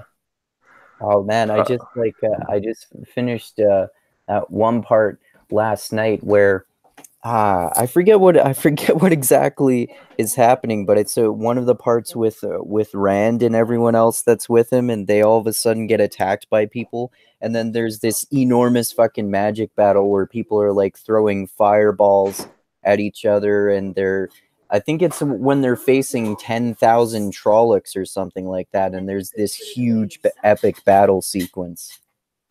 I don't remember that one. Like a lot of the later battles get kind of strung together because the last battle is like 200 pages long. So, Yeah, I can't wait to read that. but yeah, I don't remember the last like conflict in book 11. I do remember Galad versus Valda though. As Valda, I believe, is a dark friend. Oh yeah. And that's a really weird twist, Galad becoming a white cloak and Gawain becomes like a bodyguard. Yeah. But I don't know. I don't like Gawain. I do not like that character. No? No, he's an asshole. Yeah. Yeah, so you've already gone through like when the tower splits and they have they rejoined again yet? I don't yeah, I don't 100%, I don't 100% remember based on where I'm at in the novel. No, I don't think they have yet, actually. So the tower is still split between the rebels, Yeah, I think the so. rebel tower, Yeah, and the I think Aleida. they're trying to like unite it back together, but I don't think they have. I think yeah, I think that's in Winter's Heart. Is that a book you've read yet? Yeah, I think that was the 10th one. I think they were trying to meet in that book. Yeah. So they're Yeah. trying to patch up the rift. Yeah. I think Yes. it's a difficult process, right? Yeah, well, yeah, you gotta remember there's all these shady Black Aja like that are mucking up the process. So they're making it very difficult for them to patch things up. Like Yeah, it's exactly. the rift is a deliberate. It's not like, okay, these are all socially engineered plans by the Dark Friends, Yeah. and that kind of unravels. Like as you read, there's all these plants within the tower, and there's these plants in the Rebel Tower that you hear about. So they're sowing chaos. They're basically like the Russian bots. Yeah. Yeah, definitely. Yeah, because one of the really big themes about Robert Jordan's series is balance Yeah. and the ability to work together. Like those are very big themes in this book. And Men how and women working together. That is how things are supposed to be. yeah, and how events kind of repeat themselves, and then there's this endless like building up of an empire, and then empires following or falling rather, and then there's this endless like fluctuation between different periods of time where it says there's that one kind of phrase that's often repeated in the book. I forget how it goes exactly, but it's like the wheel of time turns, and then this age becomes this age fades into this other age, and people forgot what happened in this age. So it's all like that prophet of the false dragons, and how many times people thought there was going to be a dragon reborn, and how many times might there have actually been many dragon reborns or something like that, right? Yeah, there's very cyclical nature of the way they treat history in The Wheel of Time. And Yeah. that's certainly interesting as well, how these past lives and these influencers come up again and again, like how Ishmael was this other person, is this other person that keeps popping up in history. Same thing with the dragon, Lews Therin. Yeah, that's who I was just thinking of. Hmm. But yeah, I finally got around to starting to read a Sanderson book, Oh yeah. and I So read his first book in the Mistborn trilogy, yeah. and it is amazing. Oh, cool. He's probably one of the best combat writers, and what I mean by that is his combat scenes are bar none the best I have read in fantasy. Oh wow, awesome. That's probably why The Last Battle is really cool, Oh, okay. because he wrote all those battle scenes. The thing about Sanderson, he gets super descriptive with his battles, and his book, the first book, Mistborn, has some pretty. This is where I was like, okay, this is Dragon Ball Z like too. So I guess that's where it comes from.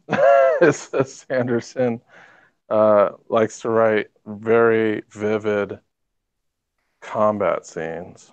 That's awesome. I love that.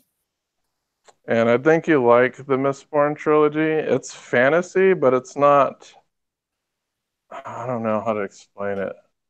I would say that it feels more almost like steampunk, Oh, okay. because it seems like these characters probably this the setting feels very much like Renaissance style of like dress. Like people wear suit coats and hats, and in one scene, one of the characters has a pocket watch. So it can't be that far back in history. Like usually in fantasy, they go back to medieval times. Yeah. And this is definitely probably closer to Victorian age. Oh, okay. Yeah, except there's no guns. That's good. So That's it's like one of the it's things that ruined Fable 2 for me. the guns. Yeah. Yeah, there's no guns. There's people still whack at each other with swords, but I'd say check it out. I think it. One of the things I really liked about Sanderson's book is that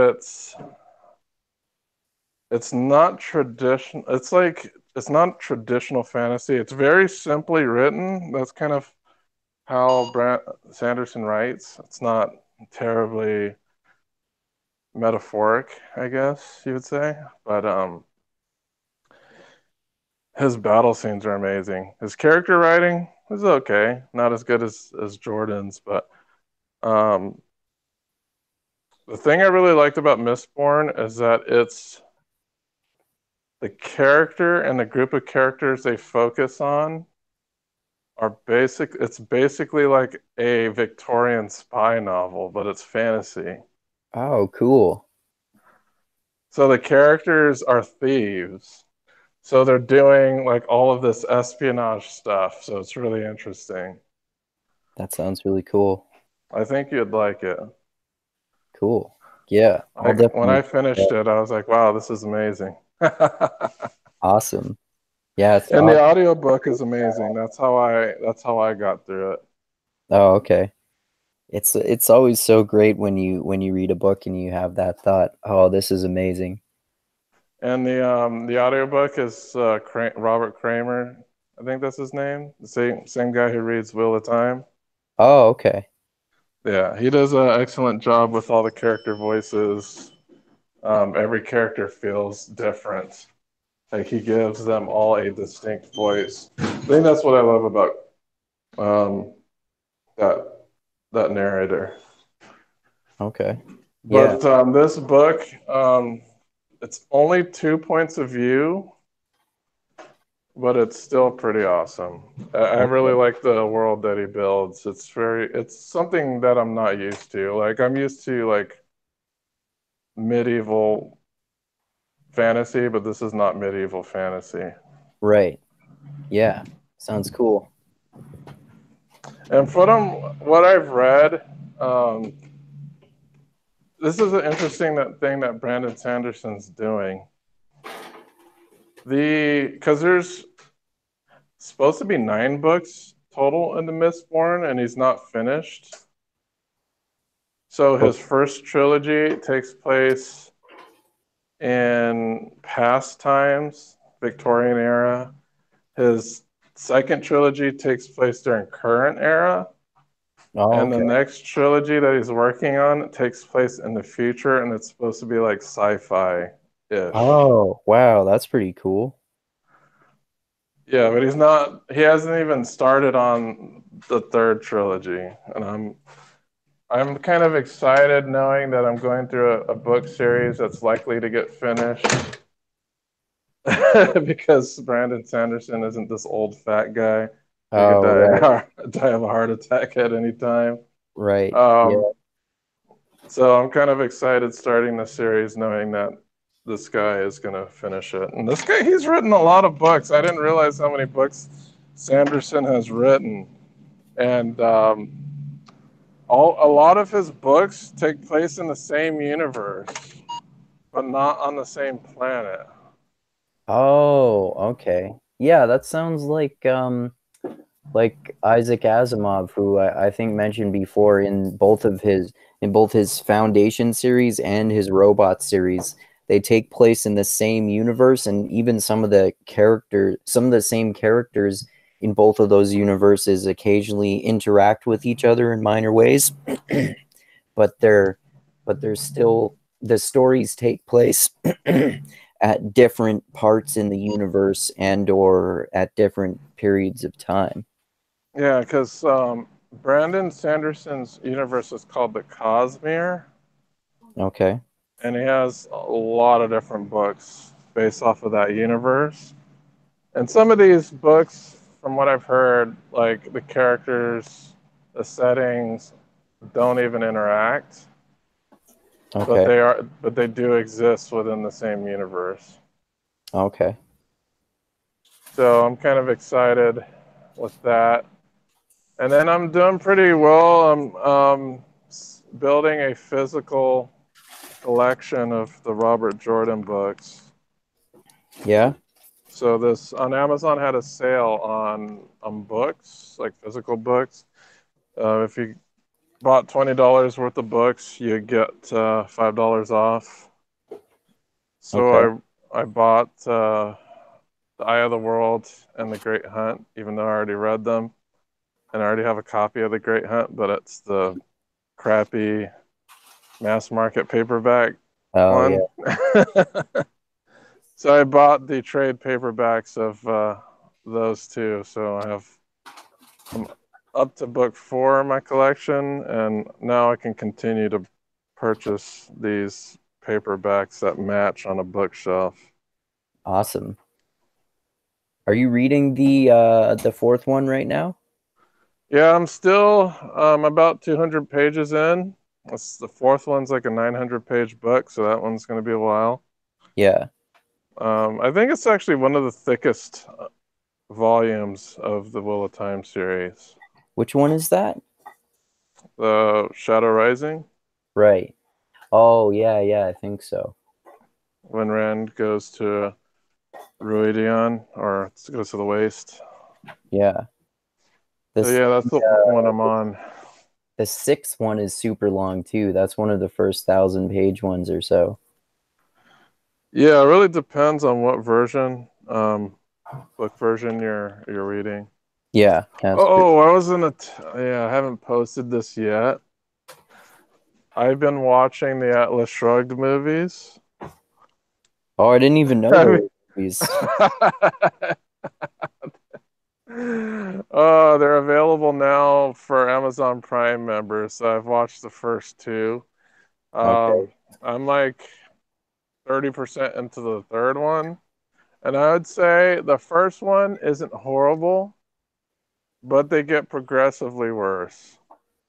Oh, okay. Yeah, Yeah. like Well, people get mad at me sometimes because I post and Ayn Rand quotes because I agree with everyone who criticizes her politics. I agree with everything everyone says about that, but I still think like and I mean the even the story structure, and we've talked before about how some of the characters go on super long speeches, and the story structure can be seen as unnecessarily long too, but I still think that Ayn Rand was a great writer in terms of like her like how the way she describes things, and I marked down so many different passages when I was reading Atlas Shrugged of just the beautiful writing that she produces in some ways.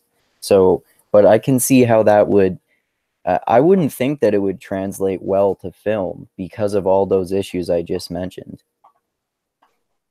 I don't think okay, the first movie isn't bad. Um, the problem I have is each iteration you could see that the budget gets cut. So you see obvious bad CGI and it gets worse as the series progresses. In the first movie, you actually don't notice CGI much at all. Okay. You could tell that they probably had the biggest budget for that one. And the acting was decent. The acting just gets worse. The only, like, okay, the first Francisco d'Anconia I didn't like. The second one I did, but I do not like the third one. Okay. I like the first Reardon and the first Dagny, but the other ones, they're not that good. Oh, okay. It's in every single movie, they recast the entire movie. Why? I don't, I have no idea. So when you start the next movie, you're like, who's that supposed to be? It's like, oh, that's Dagny's brother, but he looks 20 years older. Huh. That's weird. Yeah, and Danconia, like he seems like he's in his 30s in the first movie, and then the second movie he has to be like 45, maybe, and then the last movie he has to be like in his mid 50s. Do the characters age that much in the novel? I don't think they do No, they? it's not like a Yeah. giant time span. Yeah. It's like a couple years, right? It's not. Yeah. It's but in it's just the casting decisions. Like in the first movie, Dagny is like in her 30s, and the second she's like in her 40s, and then in the third gets younger. I don't know, man. It's weird. I really don't like John Galt in the movie. He seems like John Galt's like a really bad actor in the movie. I don't know why they picked the guy. He's not that much of a good character either. He's supposed to be this like messiah, but then he goes on like 100-page long speeches or something like that. Yeah, I don't know if they're gonna do the speech in the movie. I doubt it because the movie's only an hour and a half long. Right. Um, so, Take up Here's a whole movie with one speech. yeah, and then like Reardon's wife changes. Like in the first movie, she's okay looking. In the second movie, she gets hotter, and then I don't know, it's weird. They recast the entire movie every time for each movie. That seems like I wonder I wonder if that's maybe cheaper to do or if it's just way more difficult and more expensive or maybe both. I have no idea why they recast the movie every time. It just seems like a weird decision to me. Yeah. But the first Hank Reardon and the last Hank Reardon are well. Actually, I don't even know who the last Hank Reardon is. I'm not into the movie far enough. This first and second Hank Reardons are like totally opposite. Like one sounds like a normal dude. The second one sounds like this super gruff guy from New Jersey with a New Jersey accent. I'm like, okay. And he's like so much older than Dagny in the second movie. In the Oh, first movie, he's a little bit older than she looks, but in the second movie, they're like, man, that could be her grandpa. Oh okay. no, that could be her father. Oh, Like they look that far apart. oh, okay. If you want to, I don't know. I can't say I recommend the movie, Yeah, but I think it sounds like I'll skip it. it's an interesting watch though. The only thing I wish movies you can watch them at 2 times speed or something like that, Oh, but yeah. that's not an option. So far I've sat through 3.5 hours of Atlas Shrugged, and still got I think an hour more before I finish the thing. Yeah, if I get the urge to watch a movie at 2 times speed, that's usually when I just bail on it. Well, I just wanted to see it, to see what they did with that literary work. Yeah. Um, I don't know. I almost, I mean, if it's Atlas Shrugged is such a long book, yeah. I would I would probably just recommend for someone to watch the movie if they weren't that interested in reading the book. Yeah. I Um, think that like the book makes the whole story much more well executed. I mean, obviously, I haven't seen the movie, so I don't know, but I'm assuming that my opinion would probably be similar to yours. Like, you don't, if you communicate it into film, you don't get like the only parts of the novel that I think are actually really great, and then the rest of the parts of the novel, which are probably most of what the movie communicates, are the parts that, for the most part, I agree with everyone's criticisms about that. So if you experience it through the movie and you don't have those passages of beautiful writing that I like, then I can see how people wouldn't come away liking that experience. well, the worst part of the book is the John Galt speech, but I Yeah, doubt that's going to be in this movie. yeah, yeah, that's true. There might be like a 5 minute version, maybe, but Yeah, they're not going to spend an and hour on it. yeah, and like you were saying, if you just want to watch the movies so that you can understand what the basic story of Atlas Shrugged is about, that does make sense if you don't want to read like a 1,000-page book. Yeah, an audiobook is like 63 hours because the narrator reads super slow. That's like twice the length of a Wheel of Time novel. Holy crap. Yeah, and then it's probably one of the few novels that are because usually I don't listen to novels at 2 times speed. I listen to them at maybe 1.6, but Atlas Shrugged definitely warrants the 2 times speed, Yeah. especially the John Galt speech. Yeah. I didn't remember that it was so long until you told me that. It was like a 100-page long speech or something like that. Well, in the audiobook, it's like 3 hours.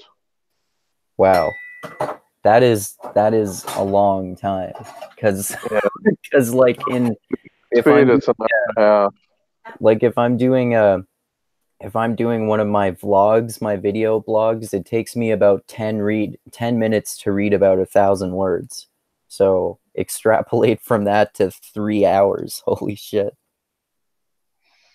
Yeah, it's torture. But yeah, the movies get progressively worse. I think it's partly due to budget.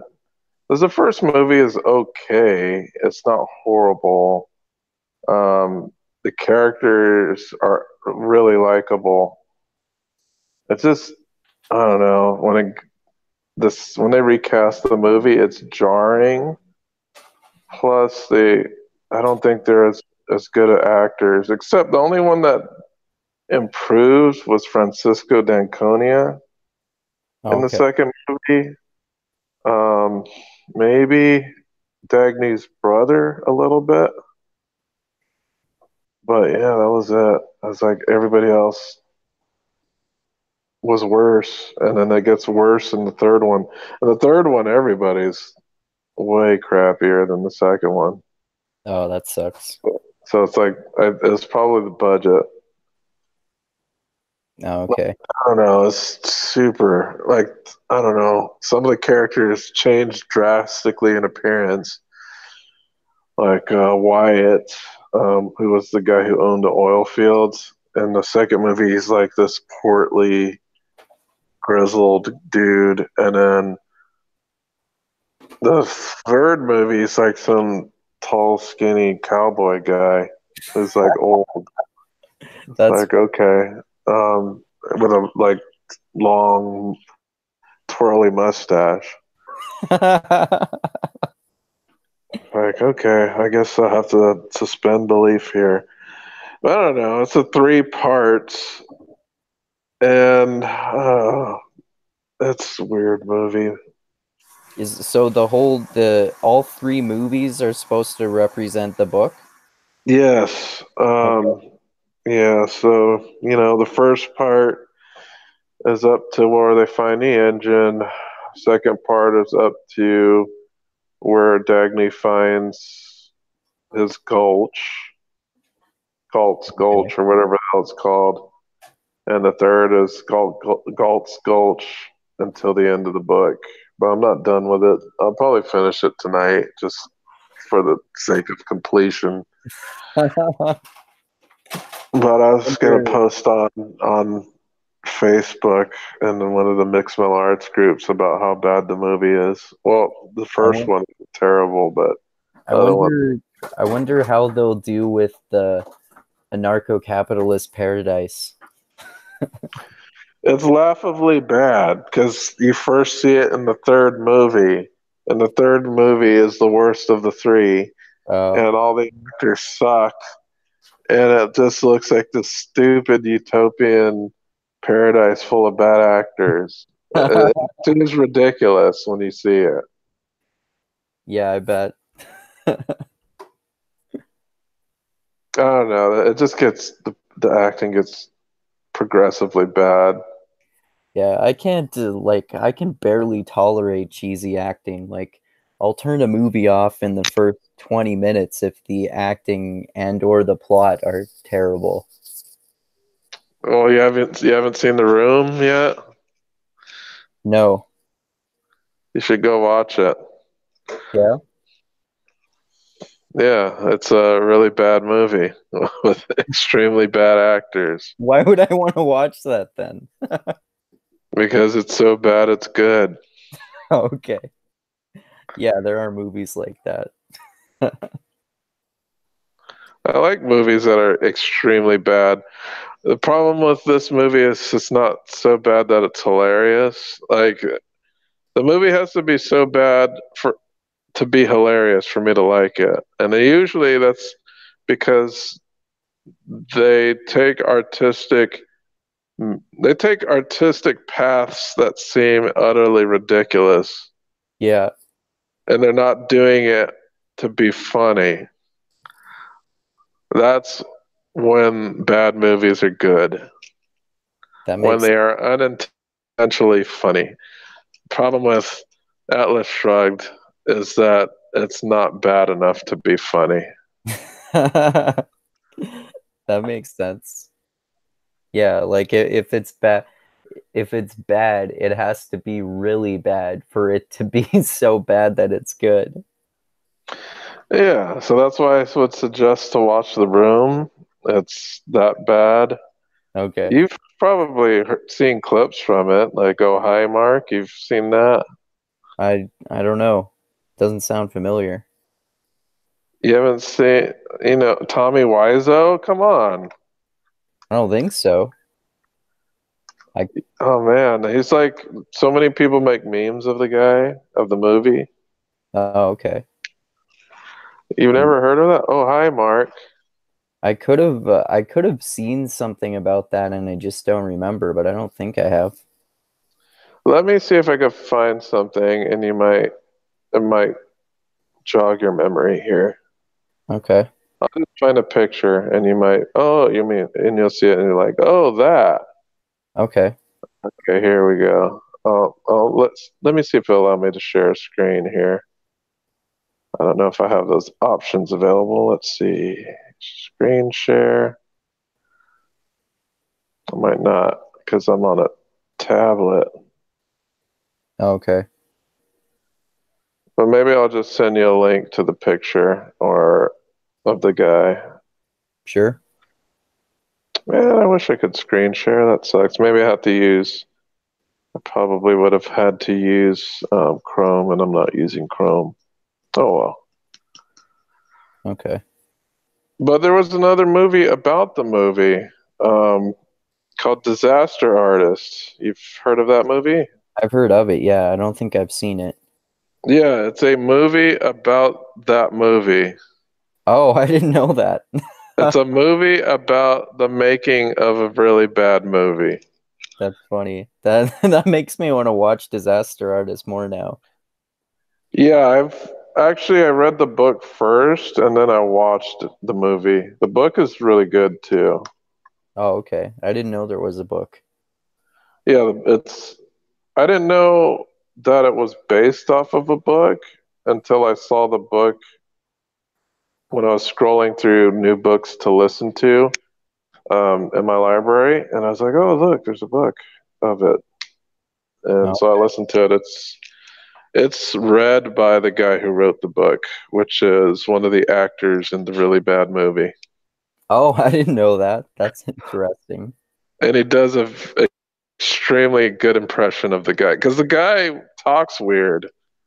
The main dude, he has like this weird accent. So the guy who reads the book has nailed down the weird accent. So there's a lot of scenes where he's talking to that guy. So Oh, he's doing the accent and he does it really well. It's funny. And it's always great when the author of a book reads their own book. yeah, I like that too. Because I was also listening to The Coddling of the American Mind because it popped up on my audiobook wait list, even though I already had purchased the other book. And I was like, oh, Height's reading it. Great. Oh, cool. Yeah, that I liked that I like that about when I listened to The Righteous Mind. I read the ebook for Coddling of the American Mind, but I did both with The Righteous Mind, and listening to Jonathan Haidt read that one was good too. Yeah, I know Eric Hunley said that he didn't read The Happiness Hypothesis and he thought it was boring. He said that he couldn't stand the narrator for that one. Oh, really? Yeah, I don't know if it was Eric, but it was somebody who said it was bad, but I don't remember who.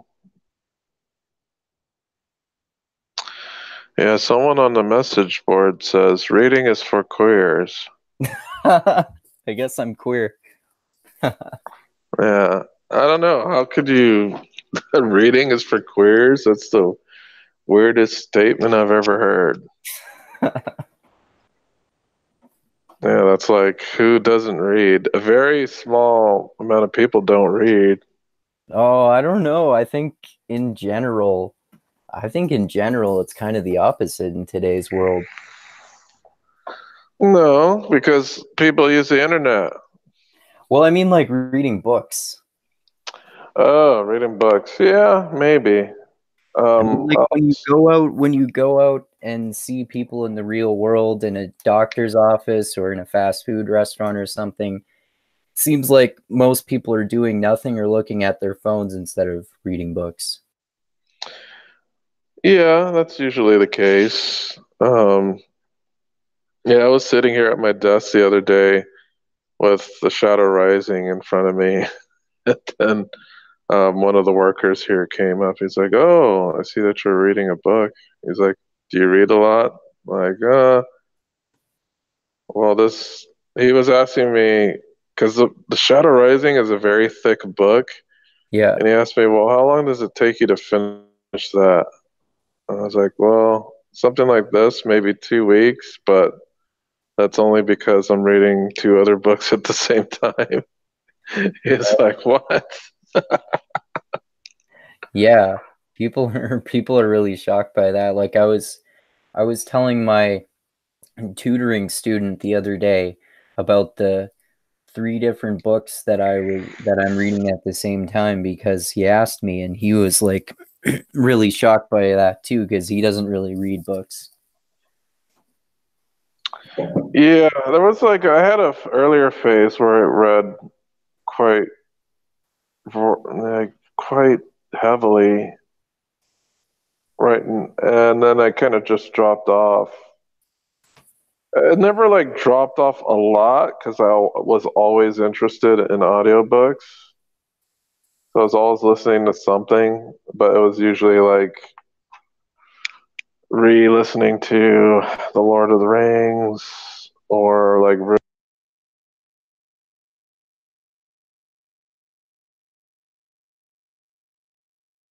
out there for a second. Yeah, you Can got you cut off. I can hear you now. hear?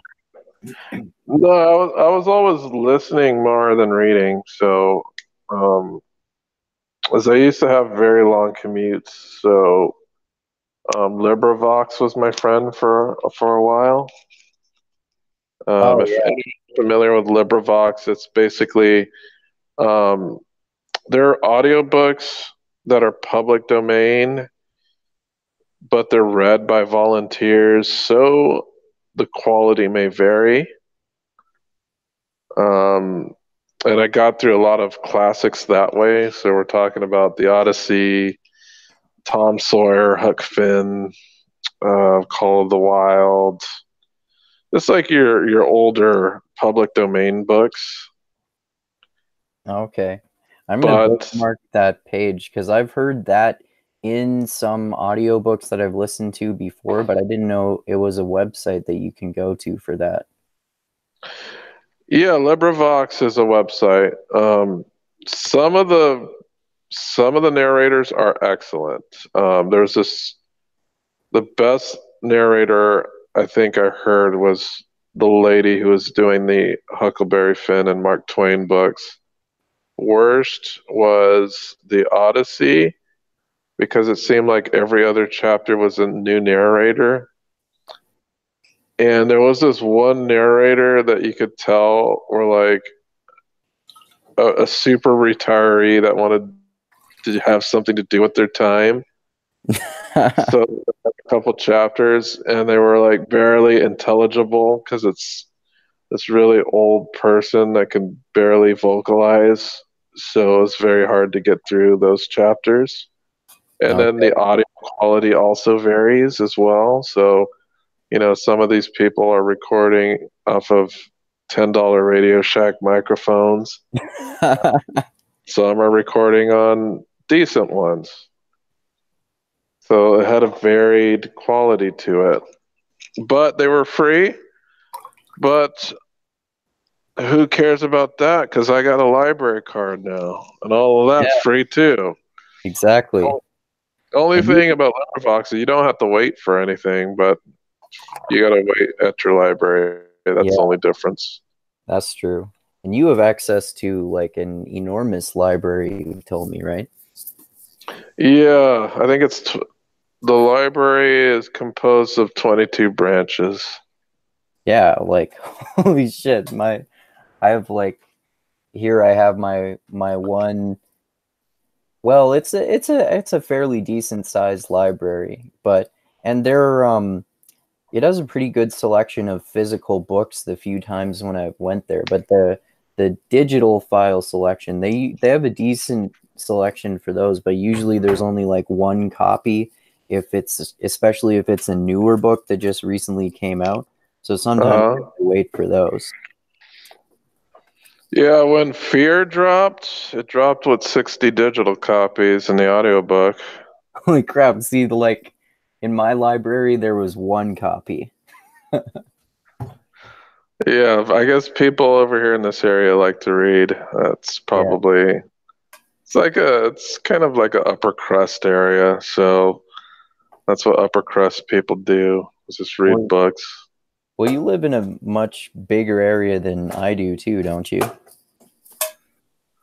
Yeah, I don't know, like big, I guess might. I don't know. I don't know if you would call it sprawling, because technically DC is not part of the city I live in, so the libraries are not in DC.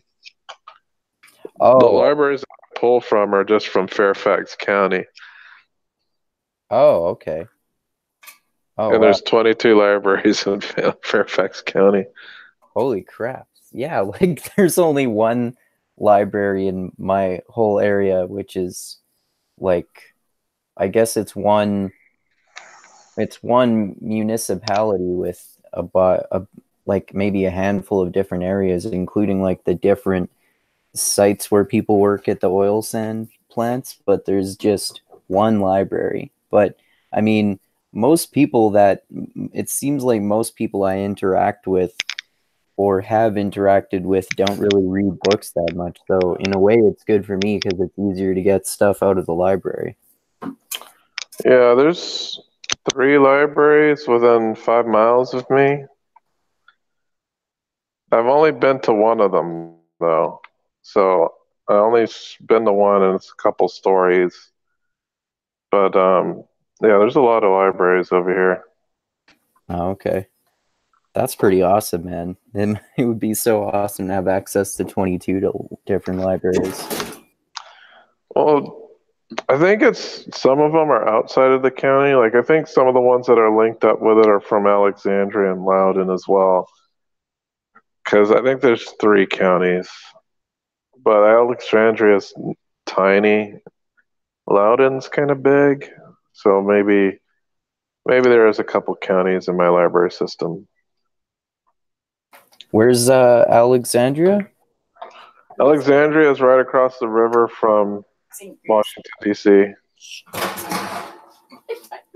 Okay. I guess we're literally right next to Washington D.C. There's just a river dividing them. Oh, okay. So it's west of me. So in order to get to DC, I'd have to drive through Alexandria to get there. Okay. Be awesome if there was the Alexandria Library there. Yeah, but even if there's 50 copies of Fear, I still had to go on a waiting list. I think there was like 600 people on that waiting list or something. Oh, wow. Yeah, waiting lists get crazy. Like I've been on a waiting list for a year for Blink, one of Malcolm Gladwell's books. And the reason that is because there's only 4 copies, and when I was put on the list, I think I was number 80 or something.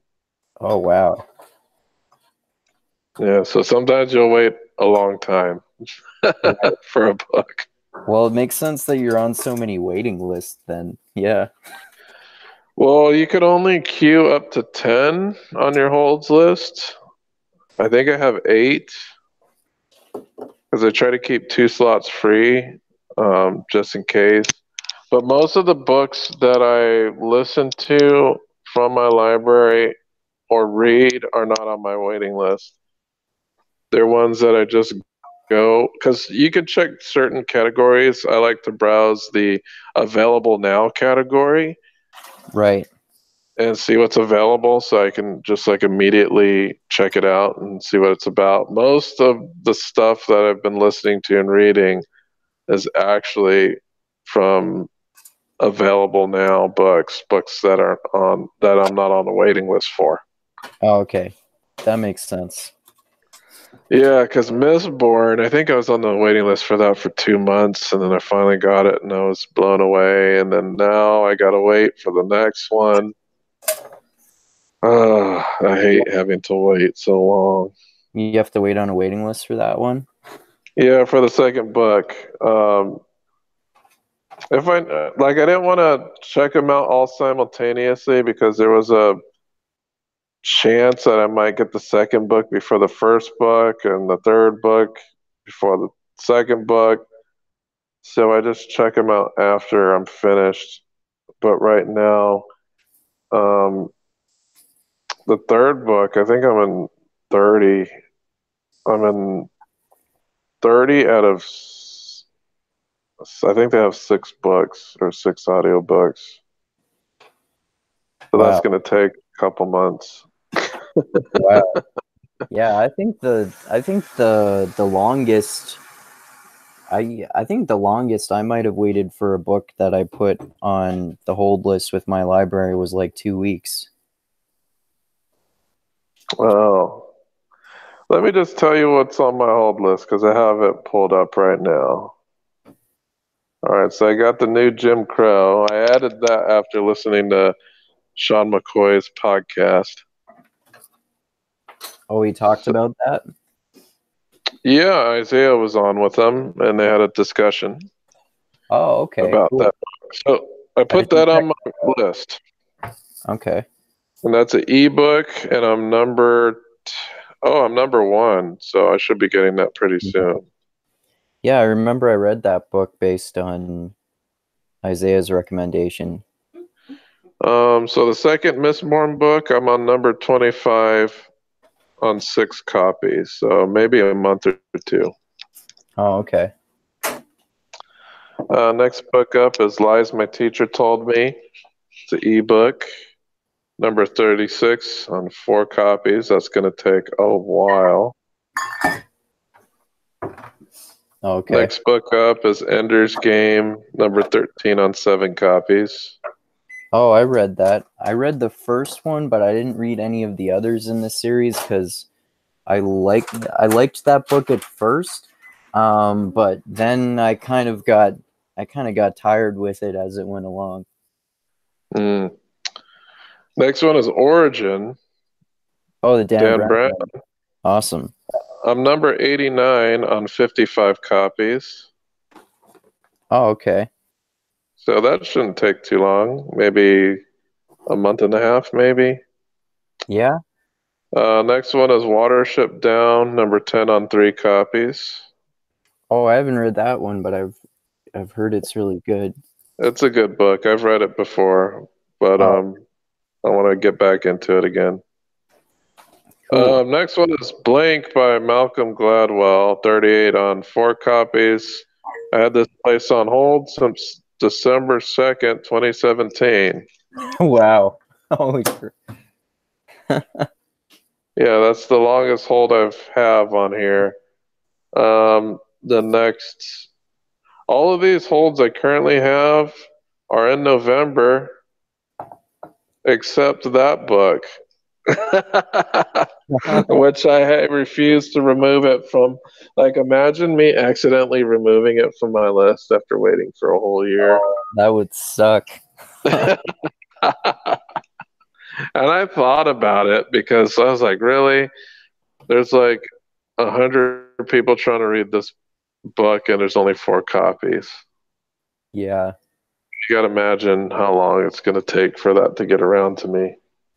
Yeah. Well, a long time. Yeah, so I might, if I was 80 when I first started and I'm like 38 now, it's probably going to be another year before I get it. Wait like 2 years. Yeah, but I'll get that one eventually because I know I've heard Rogan and Callan reference this book. Yeah. So I wanted to check it out. Yeah, Malcolm Gladwell is great. I like all of his books.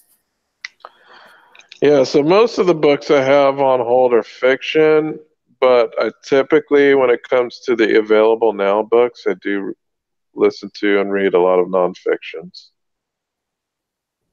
That makes sense. Like the one that I just finished as well is Neurotribes. Have you heard this one? No, I haven't. It's about the history of autism. It's pretty interesting. It's different than what I thought it was going to be, but I thought it was pretty good actually. Oh, okay. How is it different from how you thought it was going to be? I thought it was the book was going to be about explaining what autism is and like what are the symptoms, like what are typical autistic behavior. I thought it was going to be like more of a autism reference book, but it's more about like the social implications of autism, how it was diagnosed differently throughout the years. It followed a lot of the researchers who studied it. So you'll have stories about specific researchers. They talk about the autism wars. What's that? The autism wars were um, basically it's the anti-vaxxers versus the non-anti-vaxxers. That's basically what the autism wars are. Oh, Uh, okay. it's an interesting book. It talks about how influential the movie Rain Man was in making autism more of a mainstream concern by society, Oh, okay. and how it was just showing people that yes, people with autism aren't just like these dotards that are have no feelings and are mentally challenged. It's like okay, there's some actual genuine intelligence locked in there that's hard to access. Right. And that's what it seems like it is. It's like there's intelligence that is either hard to comprehend or hard to access. Yeah, that's a good description of it. I mean, I'm no expert on autism, of course, but that sounds accurate based on movies I've seen and stuff like that. Yeah, and I think there's of course vastly different levels of autism. Yeah, yeah, it's And a most spectrum disorder, autistic right? people, they're not actually low IQ, I guess is what I would say. Yeah, It's just hard for some of them to express their intelligence, but usually they can in other ways that we don't typically do. Like, some of them are incredible number crunchers, yeah, but have extremely poor social skills. yeah, By extremely poor, they barely talk at all. like Rain Man, or at least kind of. Some that are even worse than Rain Man, Right, as far as like being able to socialize with others. right. Yeah, yeah, that makes sense. But yeah, that was a pretty interesting book. And that was one of the few, because I usually don't listen to audiobooks during the week, but I actually did listen to that one during the week. Okay. And then the Benghazi one, that one's great. It's called 13 Hours. It's really short, really snappy. It's like basically like Black Hawk Down, Okay. very similar. I would not be surprised if there's already a movie made about this. There probably is. Oh, okay. If I looked it up right now and saw that there is a movie, I wouldn't be surprised. Oh, okay. 13 Like, hours, you said? no, it's called 13 Hours. Oh, that's what I said. Oh, yeah, there's a movie. So that means I'm going to have to watch it. Oh, okay. Does it look Does like a good movie? looks like an action movie, so Okay. it's suspense slash action. So yeah, I'm definitely gonna watch this then. Cool. Does it look like a movie with good actors, or that it's like a big blockbuster one, or does it look like poorly produced? Well, here's the ratings. They're mixed. So IMDb is 7.3 out of 10. Rotten Tomatoes is 50%, and Metacritic is 48. So looks like it's mixed reviews. Director is Michael Bay. So if it is Michael Bay, there's going to be a lot of explosions and fancy special effects. Yeah. I mean I bet the action parts will be good then, and if it's mostly action, then it could be pretty good. Yeah, I didn't know there was a movie. That's cool. I am now God. I have two voices. Yes, you have a duplicated voice with your magic woke Centris powers. All right, no longer God, but I'm gonna check out. Well, I have to finish Atlas Shrugged, I, and then I'll check that out. I think it's on either Netflix or Amazon Prime, so I won't have to go to my super secret sites to check it. Yeah. Um, but yeah, I'll check that out and I'll tell you what if it's any good. I like the book. If it lives up to the book, then it should be a pretty good action movie. Okay. Cool. Even though the book is supposed to be like a journalistic account. So the book is based off of interviews of the people involved, and he pieced together those interviews to create a timeline and a story. Okay. So I got to check it out now. Now that what sucks is I know who's gonna die and all that, but that's fine. Oh, okay. Yeah, well, that's it, man. What are your final thoughts on writing? Hmm. It's it's fun. If people want to try it, they should do it. It's a lot of fun to do, and just anything that you explore creatively can be both really fun and really rewarding, because like rather than just I don't know, one thing that can be different about, well, I guess this isn't if you're expressing yourself creatively in comparison to just entertaining yourself, it can give you the reward of having accomplished something after you've done it. Yeah. If you're telling someone if you would say to start small, where would you suggest for I would somebody to say start out? I would say like try writing a short story, because it doesn't take very long, because it's not much to write, and it doesn't take very long to write, and the whole completed thing once it's done isn't very long either, so it can be a good way to just practice the skill of writing and to refine it, because it can help you learn how to edit really well too. Yeah, maybe I'll try a short story and I'll post it and see what you think. But it's gonna definitely incorporate the idea that I discussed earlier.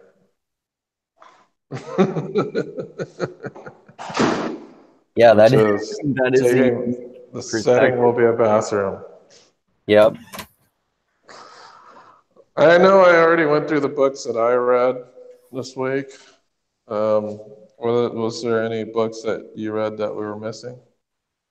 Well, I told you about Knife of Dreams, right? Yes.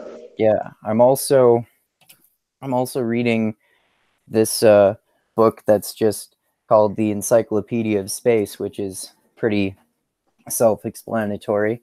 It's just kind of a refresher for me, because I haven't read anything about astronomy in a while, so it's kind of a refresher about like how how the universe began, how the planets formed, the different features of different planets, how far the stars are apart, and different characteristics of stars. So Sounds dry. I like it because it's interesting to learn so much information about the universe. But it's not like a narrative or anything like that. And then I'm I would also, say Astrophysics in a Hurry. yeah, I love that one by Neil deGrasse Tyson. He's great. That's why I love Cosmos too. It's so great to hear him explain astrophysics poetically and then have amazing images to it too. I like it. I like it more than the Carl Sagan one, actually. But I've never actually seen the Carl Sagan one. I think you can watch it on YouTube. I'm pretty sure that's how I did when I watched it before.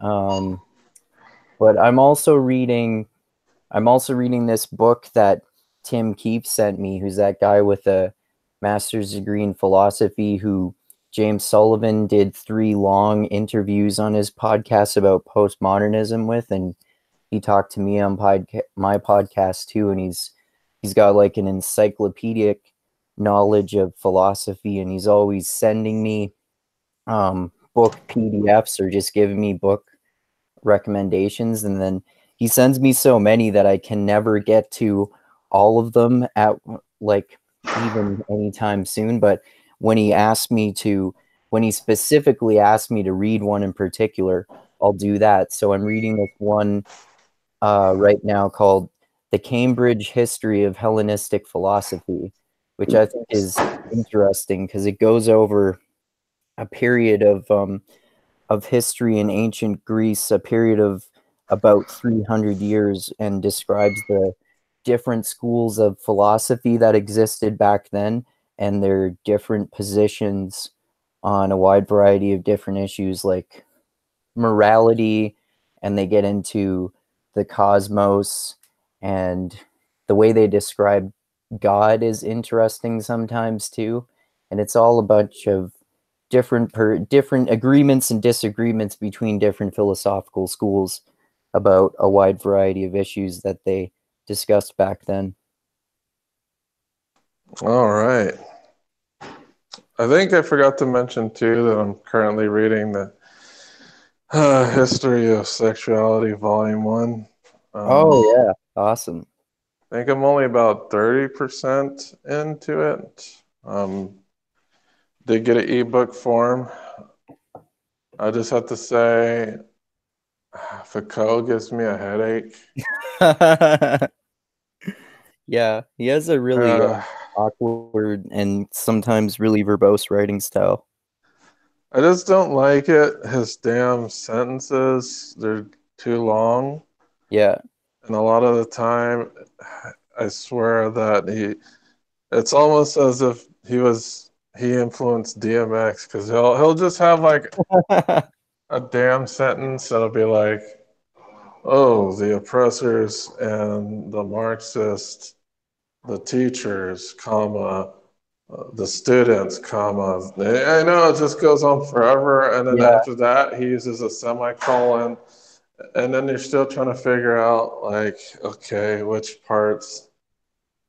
The sentence is so long that you get lost in the thought process of what he was trying to come to in conclusion Yeah. by the end of the sentence. And then you're like, okay, I read the words, but I do not know exactly what he was talking about. Yeah. I think the reason why I like the book so much is because of the messages it conveys. Like I was telling you the other day, and I sent you that video I made because I'm gonna make probably 3 videos on the book, The History of Sexuality, before we do a mixed mental arts chat about it, because I Yes. marked down so many different places.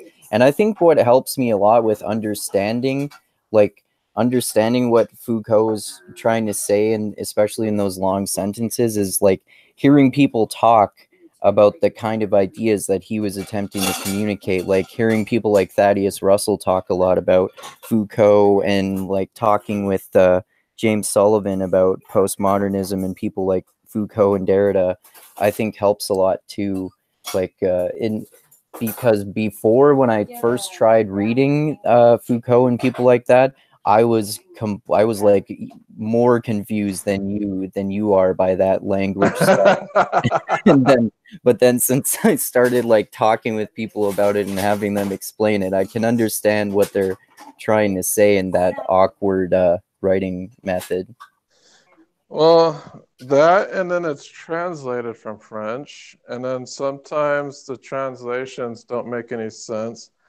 Like, for instance, I think I posted a quote where he mentions conjuring away something, and that is the incorrect way to use the word conjure.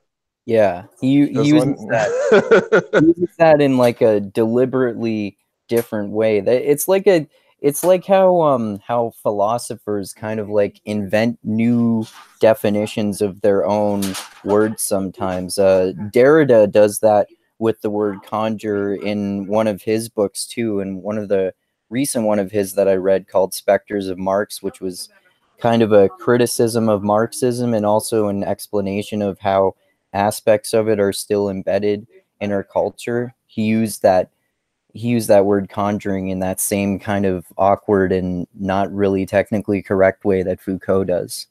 Yeah, because when I was thinking conjure, to me that means making something exist out of nothing. And in the way he's using it, it's almost if it's used doing the opposite. Like to conjure away something, that's Yeah, yeah. like, what the hell does that mean? Sometimes when you conjure something, you bring it forth.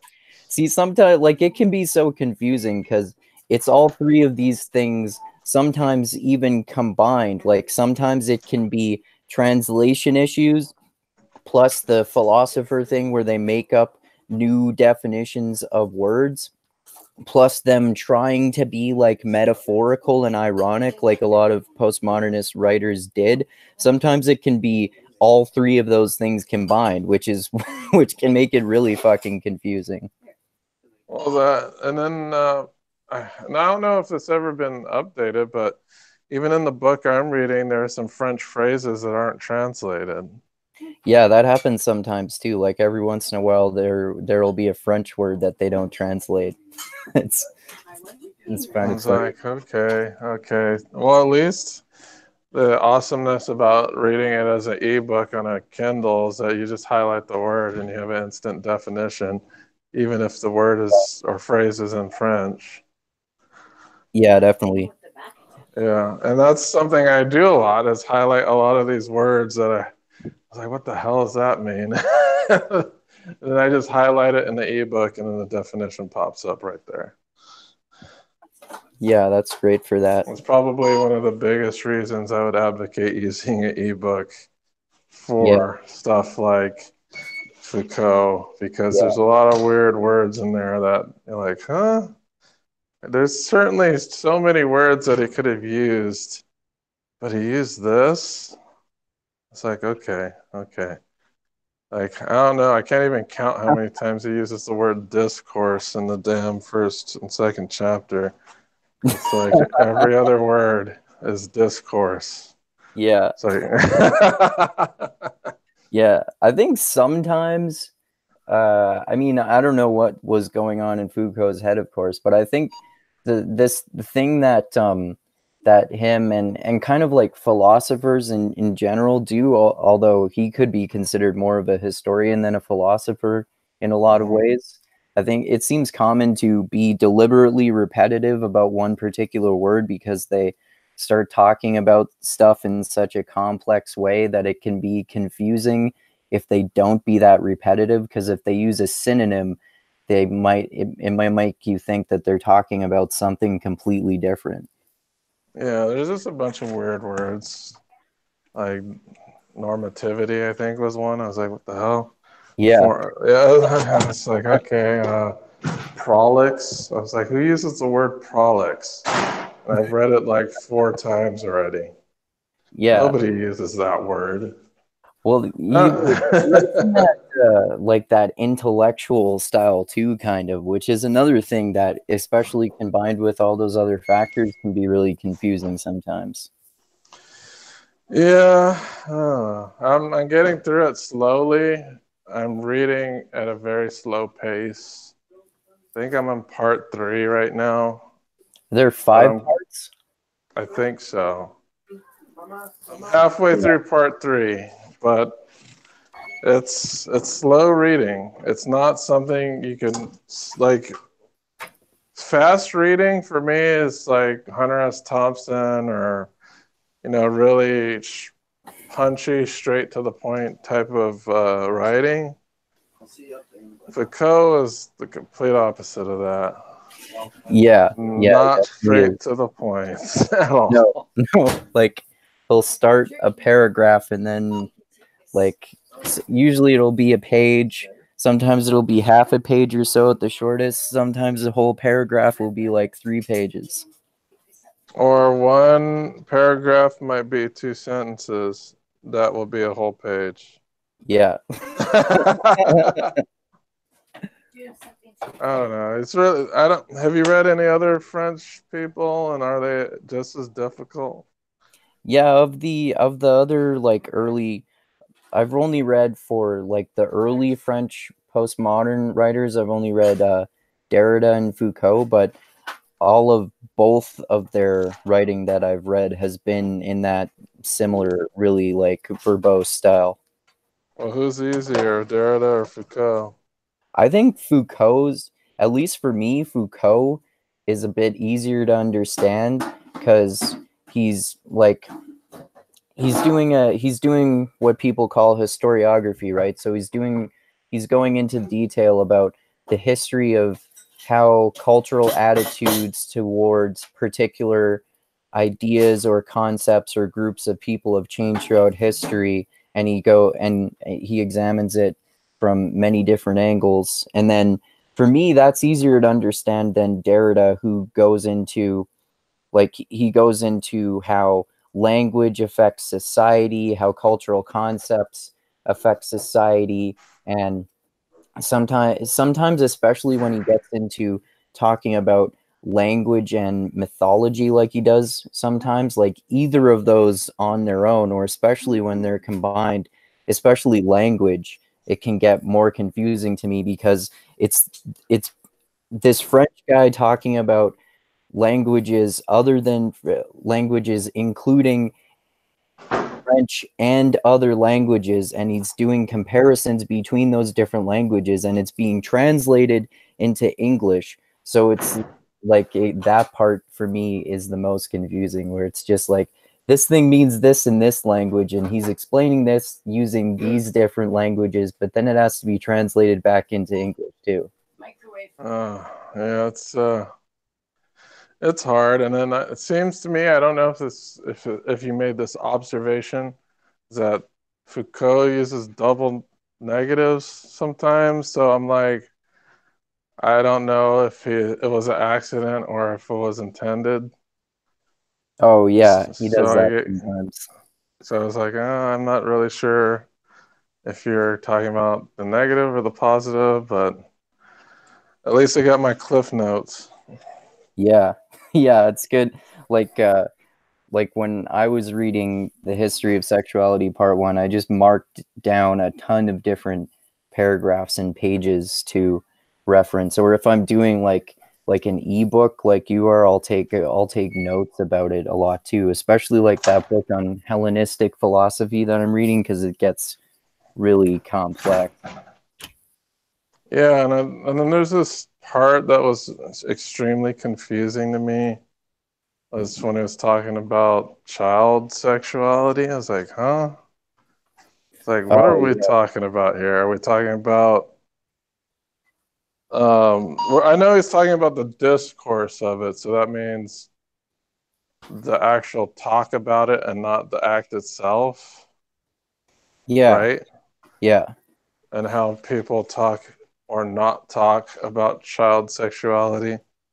I yeah, know how that could put people off yeah, because it's confusing and they think that he's advocating for pedophilia or something, but that's not yeah. really what it's about. No, no, But it's still weird because it's because of the translation issues and the very difficult way that we have to parse what he says, which is not natively inherent in our language. I don't know if you speak French, these are way easier to digest in French, but when you're going from French to English, I don't know. It seems very difficult to digest, and uh, just the way he speaks in the yeah, book. And I feel like, was he dictating this book? Because it feels like he's dictating and not really writing. I think he did write them as far as I know. I could totally be wrong because I haven't researched that, but I think Well, it, he uses these rhetorical methods that seem more like public speak than academic writing. oh, you mean like how he was writing for an audience as if it's a speech or something like that? Kind of, because he uses these rhetorical methods, like, for instance, he asks a lot of rhetorical questions and he poses questions that aren't meant to be answered. Oh, rhetorical questions. Yeah, you're Yeah. like, that's, I get it in the context of making a speech, but I really don't see that a lot when you're just reading, unless it's a character making that argument Yeah. in a book. Yeah, that's an interesting observation. I think that I mean, this is just my total guess, but I think that it might be because they're almost writing these books as if they want them to be performed as speeches in a way. That's what Sometimes it they seems like to me. yeah, because sometimes they did that and like perform like they talked about their books like as if they're speeches, and then sometimes there are even speeches that got made into books, like that Derrida one I mentioned, Spectres of Marx, was actually a Uh-huh. series of speeches that he did that he turned into a book. You know what? It makes so much sense now because it does sound like a lecture. Like, it Yeah, doesn't sound like he's sitting down and writing. It sounds like he's lecturing to a class or something. I yeah. don't know if that's actually the case, but it very much feels that way. Yeah, that's one thing that could kind of honestly annoys me about most of the time when I'm reading philosophy. I notice that it's this academic style of writing that it sounds like it's meant for like it's written as if it's meant to be a lecture given to someone rather than as an actual book. Well, I guess that's kind of like how philosophy started, right? Like, weren't the early philosophers, weren't they just recorded lectures in Yeah, some way? yeah, like especially like Socrates and some other philosophers too. I can't remember the names off the top of my head, but they never wrote, like Socrates in particular, never wrote anything down. So they were just lectures. Hmm. What That's about Aristotle? Aristotle. Is he Hmm, recorded? Was he the one who recorded Socrates' lectures? that was Plato who did that. Plato, Yeah, okay. And yeah. then Plato to Aristotle. I don't remember. I think Aristotle. I don't remember whether Aristotle did write or someone else wrote down what he said, like they did with Socrates. I think he did write, but I could definitely be wrong about that. But Plato was the one who wrote down what Socrates said, and there were other philosophers like that back then too, who never said anything, who never wrote anything down, just said stuff out loud, and then especially if you're talking about older realms of philosophy like that, like ancient Greek philosophy, sometimes there are are only like remnants or even of originals of primary sources, or they don't even exist at all and we're only relying on second hand accounts. So that affects like how we read the thoughts that they apparently had a lot too, obviously, right? Well, why don't Socrates, Aristotle, and Plato have last names? I don't know. It's like they're rock stars or something like that. But like they did have second like last and sometimes middle names too. I don't remember what they are off the top of my head, but I guess they usually were referred to just by their first name, which is interesting if you think about it, because it's kind of like the opposite of the thing we do today, where if we're referring to someone in an official context, we're more likely to refer to them by their last name only rather than their first name only. Yeah, what about I don't know. Maybe that's how it all was, because Homer is one name. I don't know any of Yeah, these people's last names, but I don't know. It's weird. yeah. And then sometimes it is, I don't know what, I don't know whether it was like a sudden thing or whether it was a gradual transitionary process, but somewhere along the lines it shifted to the way we do that now. Like we refer to people by their last names instead of their first names. Like with Nietzsche, for example, that's his last name. Yeah. Well, we still have first namers. Like we have Roseanne, Yeah, that's true. we have Madonna, Yeah, Cher, yeah, like rock Shak- stars. Shakira, Drake. Yep, Eminem. Well, that's kind of both of his names, Marshall Mathers, Yeah, that's true. but it's just the abbreviation. Yep. Oh man. Yeah, this Foucault stuff is hard. I think I am looking forward to reading more of his just to kind of not feel like an idiot. I think getting through this stuff makes me feel smarter than I am. It's a really interesting, like when I read that book, for me, it was a really valuable learning experience. Like I had no idea that these cultural attitudes and behaviors towards sex had changed so much, like over that 300 or so year period of history, and how they changed. Like we assume that they were different in medieval times in a different way from the way they actually were different, and the way that they changed through the modern era until today happened in different ways from the way that we would assume. Yeah, for sure. And we'll get into extreme depth when we talk about this book in a few weeks. Yeah. But I think we're good for this week. Was there any plugs that you wanted to drop? Yeah, sure. If people want to, they can check out my YouTube channel, Mindgasms, where I do podcasts with people like Dusty and other mixed mental artists and lots of other interesting people. And I do my vlogs, like the one I did on history of sexuality the other day. And sometimes I do shorter videos where I read my novel chapters.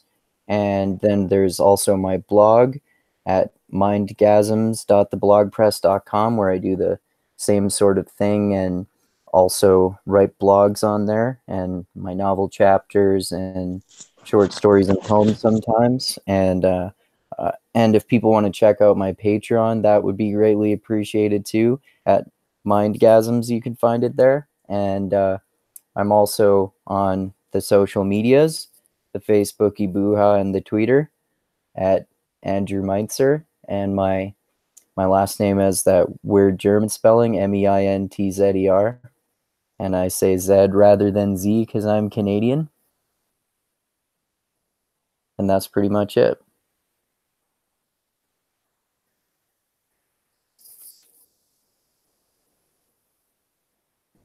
Still there, Dusty? Oh, I was muted. Sorry. Okay. Well, it looks like the audience was very interested in our short discussion about philosophy. And Cool.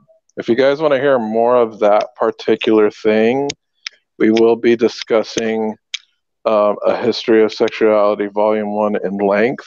That will occur on, I think it's going to be in 2 weeks. I know that for sure. Um, I believe next week we're going to be doing a belt chat. Yeah, black belt, right? Yeah, that's going to be weird. I Yeah. made it all the way to black belt. Yeah. I don't feel like I uh, deserve a black belt. I know, but then we have to go back to white belt. I'm going to Oh, start the process all over again from the beginning. cool. So we're going to, I think it's going to be another cultural confession. That'd be cool.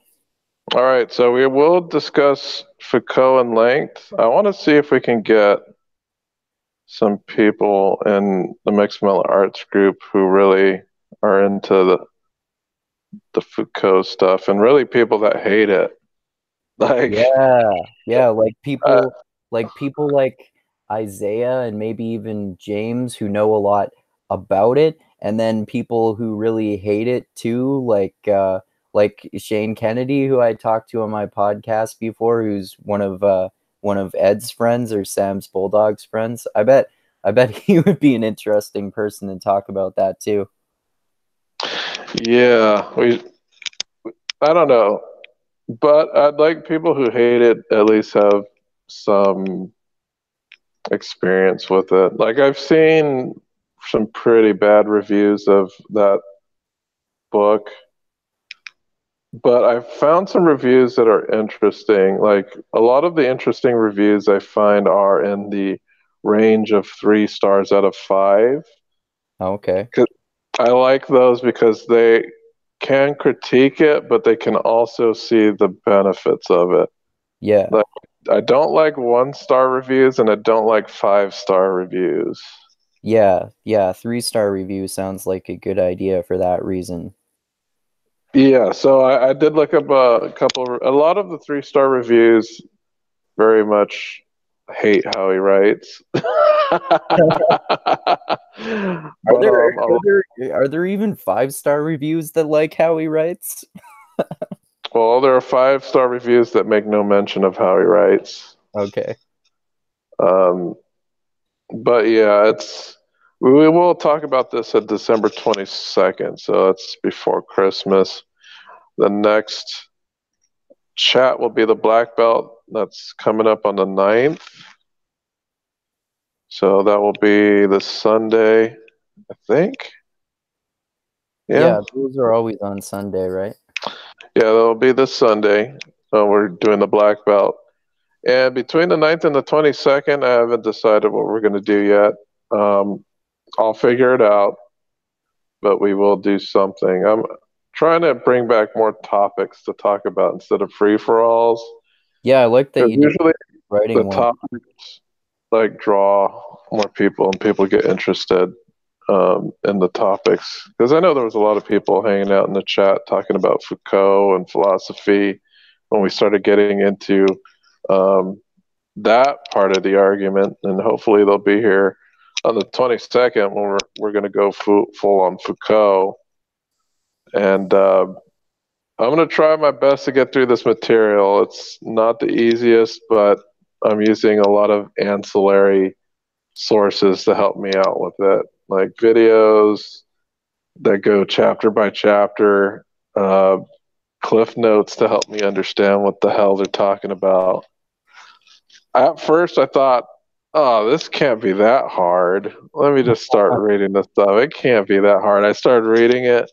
It's like, Jesus Christ. It's not the concepts itself are difficult. I don't think that's the case. I just think he wasn't very clear in his language. That's all. Yeah, I think I've heard this is some sort of famous phrase that I'm gonna paraphrase and butcher the shit out of here, but it's something like how it's something like basically just communicating the message that there are very few philosophers who are good writers, and Foucault could easily be considered more of a historian than a philosopher, but either way, his writing skills could definitely use some improvement.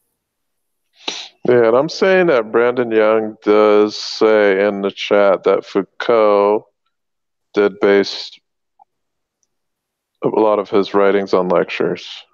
Okay, well that makes sense. Yeah. I was like, man, go ahead.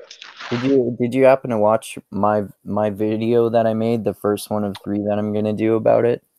Yes, that cleared up a lot of things, and it also echoed the other stuff I was reading and listening to, because the Cliff Notes kind of just condense Foucault into main ideas and main points, and I've been listening and reading watching some videos that are basically corroborating what these Cliff Notes are saying. I'm trying to get multiple sources just to make sure that I'm not getting one interpretation and then this other place I'm getting an entirely different one.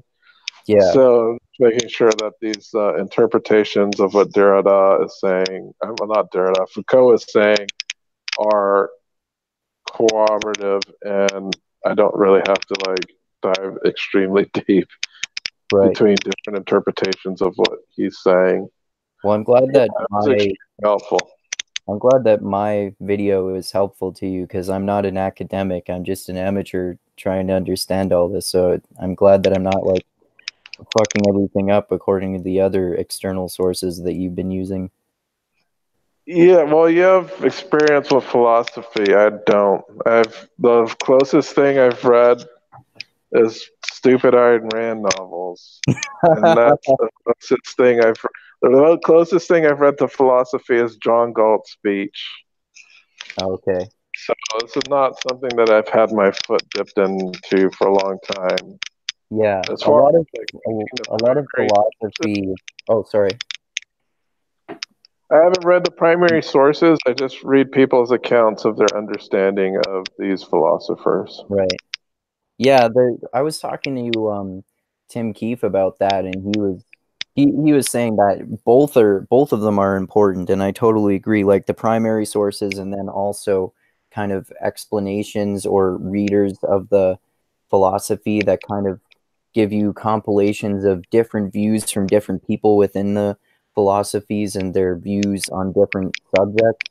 And yeah, like learning about philosophy, I like it. One of the reasons I like it is that it's kind of an academic process. Like you read the books, and then you take notes on them, and then I've been able to discuss these issues with people who are much more well read on philosophy than I do. So it's a really good learning process. Yes, and if you want to learn with us on December 22nd, feel free to do so. If you want to read the volume one of the History of Sexuality, it's not long. It's under 200 pages. However, in the way that it's written, it's probably going to take you longer than normal to read it. Yep. But there's certainly enough time. You got approximately 3 weeks, and then we're going to discuss it. So please join us on the 22nd if you want to talk about Foucault. Unfortunately, there were a lot of discussions in the background where we're talking about Foucault, but I wasn't at the desk. So next time, maybe I'll have my cell phone on the chat page. That way I can monitor stuff better. Cool. But thank you guys for joining, and have a great evening. Adios, And everyone. make sure you check out our Patreon pages and all of that jazz, and our social media presences on Twitter, Facebook, and all that other stuff. All the same stuff I usually say at the end of all these shows. But we'll be here next week. We're going to be doing the black belt, and that's the mixed martial arts belt system. I implore you to come. Yes. Thank you, everyone. Goodbye. Adios.